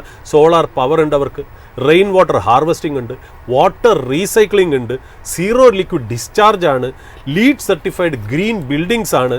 പിന്നെ എംപ്ലോയീസിനൊക്കെ അവർ ഒരുപാട് ഫെസിലിറ്റീസ് അവർ കൊടുക്കുന്നുണ്ട് എന്നുള്ള, അതായത് ഫുഡ് കൊടുക്കുന്നുണ്ട്, ഹൗസിംഗ് കൊടുക്കുന്നുണ്ട്, ഹെൽത്ത് കെയർ, ഇതൊക്കെ ഫ്രീ ഓഫ് കോസ്റ്റ് കൊടുക്കുന്നുണ്ട്. ഏതാണ്ട് 15,000-ഓളം അതിലുപരി ആൾക്കാർ അവിടെ വർക്ക് ചെയ്യുന്നു എന്നാണ് നമുക്ക് മനസ്സിലായി. ശരിക്കും പറഞ്ഞാൽ കിറ്റക്സ് ഓപ്പറേറ്റ് ചെയ്യുന്ന ആ പ്രോഡക്റ്റ് കാറ്റഗറിയും അവർ ഉണ്ടാക്കുന്ന ഫെസിലിറ്റീസും ശരിക്കും പറഞ്ഞാൽ വളരെ പ്രൗഡ് ആവാം ഒരു മലയാളി എന്ന രീതിയിൽ എന്നുള്ളതാണ് നമുക്ക് കിറ്റക്സിനെ കുറിച്ച് ആദ്യം പറഞ്ഞു വെക്കേണ്ടത്. ഇവരുടെ കസ്റ്റമറൊക്കെ നമുക്ക് നോക്കുകയാണെങ്കിൽ ലോകത്തുള്ള എല്ലാ വലിയ ആൾക്കാരും, അതായത് ഈ പ്രോഡക്ട്സ് ഒക്കെ ഡീൽ ചെയ്യുന്ന Walmart, Target, Costco, Mothercare, Carter's, H&M, Amazon, Gerber എന്നിങ്ങനെ കമ്പനികൾ ഒരു നിര തന്നെ ഇവർക്കുണ്ടെന്നുള്ള, അതായത് ലോകത്തുള്ള വലിയ കമ്പനികളെല്ലാം ഇവരുടെ ക്ലയൻസ് ആണ് എന്നുള്ളതാണ്. ഇവരുടെ കേരള പ്ലാന്റ് ഏതാണ്ട് എനിക്ക് തോന്നുന്നു അവരുടെ കപ്പാസിറ്റി 4,32,000 ഗാർമെന്റ്സ് പെർ ഡേ എന്നുള്ള രീതിയിലാണ് അവർ ചെയ്യുന്നതെന്നുള്ളത്. അപ്പോൾ ഇതിൻ്റെ ഒരു എക്സ്പാൻഷൻ പ്ലാൻ ഇവർ അടുത്ത കാലത്ത് പറഞ്ഞിട്ടുണ്ട്. നമുക്കറിയാലോ, പൊളിറ്റിക്കലായിട്ട് ചെറിയ വർത്തമാനങ്ങളൊക്കെ നമ്മുടെ കേരള ഇതിലൊക്കെ ആയാലും നമുക്ക് അത് നമ്മുടെ മാൻഡേറ്റിൽ ഉൾപ്പെടുത്തുന്നതല്ല. അതുകൊണ്ട് നമ്മളെ സംബന്ധിച്ച് രാഷ്ട്രീയം നമുക്ക് യാതൊരു ബന്ധമില്ല. നമ്മളെ സംബന്ധിച്ച് കമ്പനിയുടെ ബിസിനസ്സും അതിൻ്റെ ഫ്യൂച്ചർ ഗ്രോത്തുമാണ് നമ്മൾ കൺസേൺഡ് ആവുന്നത്. അവരിപ്പോൾ ഏതാണ്ട് 3,550 കോടിയുടെ ഒരു എക്സ്പാൻഷൻ അവർ പറഞ്ഞിട്ടുണ്ട്. അത് കൂടുതലും ആന്ധ്ര ആൻഡ് തെലങ്കാന സൈഡിലേക്കാണ്. അതായത് 1,750 കോടി രൂപ ചെലവാക്കി അവരൊരു phase 1 വാറങ്കലിൽ അവർ വരുന്നുണ്ട്. രണ്ടാമത് 1,800 കോടി രൂപ ചെലവാക്കി അവർ phase 2 ഹൈദരാബാദിൽ വരുന്നുണ്ട്. ഈ 2 ഫെസിലിറ്റിയും വരുന്നത്, അതായത് 3550 കോടിയുടെ എക്സ്പാൻഷനാണ് അവർ പറഞ്ഞേക്കണേന്നുള്ള. അപ്പോൾ അതിൽ ഈ 3550 കോടിയിൽ അവർ ഇതുവരെ എനിക്ക് കിട്ടിയ ഇൻഫർമേഷൻ അനുസരിച്ച്, ചിലപ്പോൾ ആയിരിക്കില്ല നമ്മുടെ പ്രേക്ഷകർക്ക് ഇതിനേക്കാളും കൂടുതൽ ഇൻഫർമേഷൻ ഉണ്ടാവും, 1550 കോടി എങ്ങാണ്ട് അവർ 3550 കോടിയിൽ ഇതുവരെ ഇൻവെസ്റ്റ് ചെയ്തുള്ളൂ. അത് കാരണം തന്നെ എനിക്ക് തോന്നുന്നു FY26 ഏതാണ്ട് 400 കോടിയുടെ കോൺട്രിബ്യൂഷൻ ആയിരിക്കും വന്നത്. കാര്യം അതിൽ പകുതിയോളം തന്നെ ഇൻവെസ്റ്റ് ചെയ്യുള്ളൂ. അതുകൊണ്ട് അതാണ് നമ്മൾ കാണുന്നത്. 1550 ഇൻവെസ്റ്റ് ചെയ്തിട്ടുള്ളൂ. അതിൻ്റെ ഒരു റിട്ടേൺ എന്ന രീതിയിൽ 400 crores ആയിരിക്കാം അവർക്ക് ചിലപ്പോൾ പറഞ്ഞ് FY26 വരിക. ഇത് ഫുൾ പ്രൊഡക്ഷൻ ആയി കഴിഞ്ഞാൽ അവർ എക്സ്പെക്ട് ചെയ്യുന്നത് 5000 കോടിയോളം റവന്യൂ ഇതിൽ വരുമെന്നാണ് നമ്മൾ മനസ്സിലാക്കുന്നത്. കിറ്റെക്സ് ഗാർമെന്റിനെ സംബന്ധിച്ച് ഈ ലിസ്റ്റഡ് ആയിട്ടുള്ള കിറ്റെക്സ് ഗാർമെന്റ്സിലെ അവർക്ക് ഈ പറയുന്ന ഈ എക്സ്പാൻഷൻ പ്രോജക്റ്റ് നമ്മൾ പറഞ്ഞല്ലോ, വാറങ്കലിലും ഹൈദരാബാദും, ആ പ്രോജക്റ്റിനെ കിറ്റെക്സ് അപ്പാരൽ പാർക്ക് എന്നാണ് പറയുന്നത്. ആ കിറ്റെക്സ് അപ്പാരൽ പാർക്കിന്റെ 70% ഹോൾഡിംഗ് ആണ് നമ്മുടെ ലിസ്റ്റഡ് കമ്പനിക്കുള്ളത്. 70%, അതായത് 30% വേറൊരു കമ്പനിയിലാണ് എന്നുള്ള. കിറ്റെക്സ് USA ഫെസിലിറ്റിയിൽ ഈ ലിസ്റ്റഡ് കമ്പനിക്കുള്ള സ്റ്റേക്ക് എന്ന് പറഞ്ഞാൽ 50%. അപ്പോൾ അപ്പാരൽ പാർക്കിലും US-ലും ലിസ്റ്റഡ് കമ്പനീന് 50% വച്ചേ സ്റ്റേക്ക് ഉള്ളൂ എന്നുള്ളതാണ്. അത് മാത്രമല്ല മറ്റുള്ള ഡിവിഷൻസിന് ഏതാണ്ട് 100% സ്റ്റേക്ക് ഉണ്ടെന്നുള്ള. അപ്പോൾ ഇപ്പോൾ സംഭവിക്കുന്നൊരു കാര്യം എന്ന് വെച്ചാൽ കിറ്റെക്സ് ചിൽഡ്രൻസ് വെയർ എന്ന് പറഞ്ഞൊരു യൂണിറ്റ് ഉണ്ട്. ഈ ചിൽഡ്രൻസ് വെയർ യൂണിറ്റ് ഏതാണ്ട് 425 കോടി റവന്യൂ ഉള്ള ഒരു ഡിവിഷനാണ്. അത് ലിസ്റ്റഡ് കമ്പനിയുടെ കീഴിലല്ല വരുന്നത്. ഓക്കെ, അതിന് ഏതാണ്ട് ബാക്കിയുള്ള കിറ്റെക്സ് അപ്പാരൽ പാർക്കിന്റെ ബാക്കിയുള്ള പെർസെന്റ്, ഞാൻ പറഞ്ഞ കിറ്റെക്സ് അപ്പാരൽ പാർക്കിന്റെ 70% ആണല്ലോ ലിസ്റ്റഡ് കമ്പനി ഹോൾഡ് ചെയ്യുന്നത്. ഞാൻ 50 എന്ന് പറഞ്ഞിട്ടുണ്ടെങ്കിൽ ക്ഷമിക്കണം, 70% ലിസ്റ്റഡ് കമ്പനി ഹോൾഡ് ചെയ്യുന്നത്. ബാക്കി 30 കിടക്കുന്നത് ഈ കിറ്റെക്സ് ചിൽഡ്രൻസ് വെയറിലാണ് കിടക്കുന്നത് എന്നുള്ളത്. ഓക്കെ, അതുകൂടാതെ US-ന്റെ ആ ഫെസിലിറ്റി കംപ്ലീറ്റ് ലിസ്റ്റഡ് കമ്പനിയിൽ 50% കിടക്കുന്നത്. ബാക്കി 50% കിടക്കുന്നത് ഈ ചിൽഡ്രൻസ് യൂണിറ്റിലാണ്. ഇപ്പോൾ അവർ ചെയ്യാൻ പോകണമെന്ന് വെച്ചാൽ ഇത് രണ്ടും കൂടെ മെർജ് ചെയ്ത് ഒരൊറ്റ എൻറ്റിറ്റി ആക്കാൻ പോകണം. അപ്പോൾ ഈ കിറ്റെക്സിൻ്റെ അപ്പാരൽ പാർക്കിൻ്റെ ഇവരുടെ കയ്യിലുള്ള ലിസ്റ്റഡ് കമ്പനിയുടെ 70%, ചിൽഡ്രൻസ് വെയറിൻ്റെ കീഴിലുള്ള 30% കൂടെ ചേർന്ന് 100% ആവുന്നു. US-ന്റെ 50-50 നമ്മൾ വീതിച്ച് കിടന്നതും കൂടി ഒന്നാവുന്നതോടുകൂടി എല്ലാ ഫെസിലിറ്റീസും കൂടെ ഒന്നാവണമെന്നുള്ളതാണ്. ഏതാണ്ട് ഫെബ്രുവരി 2025 അവർ സെബിക്ക് അപ്രൂവൽ വിട്ടാണ്. സെബി ഏതാണ്ട് മാർച്ച് 2025 ഇവരുടെ ഫയലിംഗ് ഒക്കെ കംപ്ലീറ്റ്. അപ്പോൾ ഇപ്പോൾ വേണമെങ്കിലും ഇതിൻ്റെ ന്യൂസ് വരാമെന്നുള്ള അതൊരു വളരെ വലിയൊരു ബൂസ്റ്റാണ് ഇവർക്ക് വരാൻ പോകണമെന്നുള്ളത്. അപ്പോൾ ഇതോടുകൂടി ഇവർ വേൾഡിലെ largest, it is being said that largest infant കാറ്റഗറിയിലെ മാനുഫാക്ചറായി മാറാനുള്ള എല്ലാ സാധ്യതകളും ഇവർ പറയുന്നുണ്ടെന്നുള്ളതാണ്. ഏതാണ്ട് 2025 ഇവരുടെ റവന്യൂ എന്ന് പറഞ്ഞാൽ 1000 കോടിയാണ്. അവർ എയിം ചെയ്യുന്നത് 7500 കോടി ടേൺ ഓവറിലേക്കാണ്. അവർ പ്രത്യേക ഡേറ്റ് ഒന്നും പറഞ്ഞില്ല. അതാണ് അവരുടെ ഫോർവേഡ് ലുക്കിംഗ് സ്റ്റേറ്റ്മെന്റ്. കമ്പനി പറയുന്നതാണ്, നമ്മൾ പറയുന്നതല്ല. ഇപ്പോൾ അവർക്ക് ഒരുപാട് ഇൻഫൻറ്റ് വെയർ വരുന്നുണ്ട്, ടോഡ്ലർ ആൻഡ് കിഡ്സ് വെയർ വരുന്നുണ്ട്, tees, tops, skirt, track pants, shirt, എങ്ങനെ രീതിയിൽ ഭയങ്കര രീതിയിൽ ഡൈവേഴ്സിഫൈഡ് വരുന്നുണ്ട്. ഹൂഡീസ്, അണ്ടർ ഗാർമെന്റ്സ്, സോക്സ് ഒക്കെ ഇവർ കൊണ്ടുവരുന്നു എന്നുള്ളതാണ്. തെലുങ്കാന ഏതാണ്ട് എന്താ പറയുക, ഒരു തെലുങ്കാന ഫാക്ടറിയിൽ നിന്ന് ഏതാണ്ട് 2 വയസ്സ് തൊട്ട് 8 വയസ്സുള്ള കുട്ടികൾക്ക് കൂടെയുള്ള ഒരു കാറ്റഗറിയും കൂടെ അവർ ഉൾപ്പെടുത്തണമെന്നുള്ള. അപ്പോൾ അവർ എക്സ്റ്റെൻഡ് ചെയ്യണം, ആ ന്യൂ ബോണിൽ നിന്ന് എക്സ്റ്റെൻഡ് ചെയ്ത് വേറൊരു രീതിയിലേക്ക് വരുന്നുള്ള. ഗാർമെന്റ് ആക്സസറീസും അവർ ഉണ്ടാക്കണം എന്നുള്ള, അതായത് elastic bands, zipper, bow, patches, ribbon ഒക്കെ ഉണ്ടാക്കുന്നു എന്നുള്ള. ഇത് കൂടാതെ പാക്കേജിങ് മെറ്റീരിയൽ, ബോക്സ് ഹാൻഡിൽ, അതായത് ഫുൾ വാല്യൂ ചെയിനിലും അവർ ഓപ്പറേറ്റ് ചെയ്യുന്നു എന്നുള്ളതാണ് അതിനകത്ത് പറയുക. ഒരു കണക്കിന് പറയുകയാണെങ്കിൽ everything that a baby requires, right from the packaging, അതിന്റെ പാക്കേജിങ്ങിന്റെ ഭംഗി കൊണ്ട് അതിന്റെ എന്താ പറയുക, അതിന്റെ തുണികളും അതിന്റെ ആക്സസറീസും എല്ലാ വാല്യൂ ചെയിനിലും ഇവർക്കുണ്ട് എന്നുള്ളതാണ് ഇതിന്റെ അഡ്വാൻറ്റേജ്. നമുക്കറിയാലോ, നമ്മളിപ്പോൾ പറയുന്ന പോലെ ഈ ടാരിഫിന്റെ കാര്യങ്ങളൊക്കെ ഇപ്പോൾ സംസാരിച്ചുകൊണ്ടിരിക്കുന്നു. എല്ലായിടത്തു നിന്നും റീറ്റെയിൽ കമ്പനികൾ, American retail giants China+1 strategy അവർ ഫോളോ ചെയ്യുന്നു. അവിടെ കിറ്റെക്സിന് വളരെ ഇമ്പോർട്ടൻസ് ആയിട്ട് വരും. രണ്ടാമത് മാത്രമല്ല, നമുക്കറിയാം വിയറ്റ്നാം, ബംഗ്ലാദേശ് അല്ലെങ്കിൽ ചൈന എന്നിവർക്ക് നമ്മളെ അപേക്ഷിച്ച് ടാരിഫ് വളരെ കൂടുതലാണ്. അതുകൊണ്ട് ഒരു ഗാർമെന്റ് ഇൻഡസ്ട്രിക്ക് തന്നെ ഒരു ടെയിൽവിനുള്ള സമയമാണ് ശരിക്കും പറഞ്ഞാൽ ടെക്സ്റ്റൈൽസ് ആൻഡ് ഗാർമെന്റ്സിന്. അവിടെ കിറ്റെക്സിന് ശരിക്കും പറഞ്ഞാൽ അവരുടെ ബിസിനസ്സിന് നല്ലൊരു സ്പേസ് കിട്ടുന്നു എന്നുള്ളതാണ്. അതിനുള്ള എല്ലാ കേപ്പബിലിറ്റിയും ഫെസിലിറ്റീസും അവർ എക്യുപ്ഡ് ആണെന്നുള്ളതാണ്. അപ്പോൾ കിറ്റെക്സിനെ കുറിച്ചുള്ള ഒരു എന്താ പറയുക, അതിൻ്റെ ബിസിനസ്, അതിൻ്റെ പ്രോസ്പെക്ട്സ് ആണ് ഇന്നത്തെ സ്പോട്ട്ലൈറ്റ് സ്റ്റോക്ക് ഐഡിയ. ഒന്നുകൂടി പറഞ്ഞു വയ്ക്കുന്നു, നമുക്ക് ഇതിനകത്ത് രണ്ടുപേർക്കും വെസ്റ്റഡ് ഇൻട്രസ്റ്റ് ഇല്ല. അതുമാത്രമല്ല, നിങ്ങളൊരു സെബി രജിസ്റ്റേർഡ് ഇൻവെസ്റ്റ്മെന്റ് അഡ്വൈസറിനെയും അല്ലെങ്കിൽ റിസർച്ച് അനലിസ്റ്റിനെയും മാത്രം കണ്ട് നിങ്ങളുടെ ഇൻവെസ്റ്റ്മെന്റ് ഡിസിഷൻസ് ഫോളോ ചെയ്യുക. ഇതൊരു റെക്കമെൻഡേഷൻ അല്ല, അഡ്വൈസ് അല്ല, സോളിസിറ്റേഷൻ അല്ല. ഇത് ജസ്റ്റ് അക്കാഡമിക് പർപ്പസിന് വേണ്ടി മാത്രമാണ്. രാജീവിനോട് പ്രത്യേക നന്ദിയും കൂടെ രേഖപ്പെടുത്തും. ഏതായാലും നമുക്ക് ഇന്നത്തെ ഒരു സെഷൻ ഇവിടെ വൈൻഡ് അപ്പ് ചെയ്യേണ്ടതുണ്ട്. കൂടുതൽ അപ്ഡേറ്റ്സും അനാലിസിസും ഒക്കെ ആയിട്ട് അടുത്ത മണിക്കൂറിൽ ഞങ്ങളുടെ റിസർച്ച് ടീം നിങ്ങളോടൊപ്പം ജോയിൻ ചെയ്യും. Stay tuned.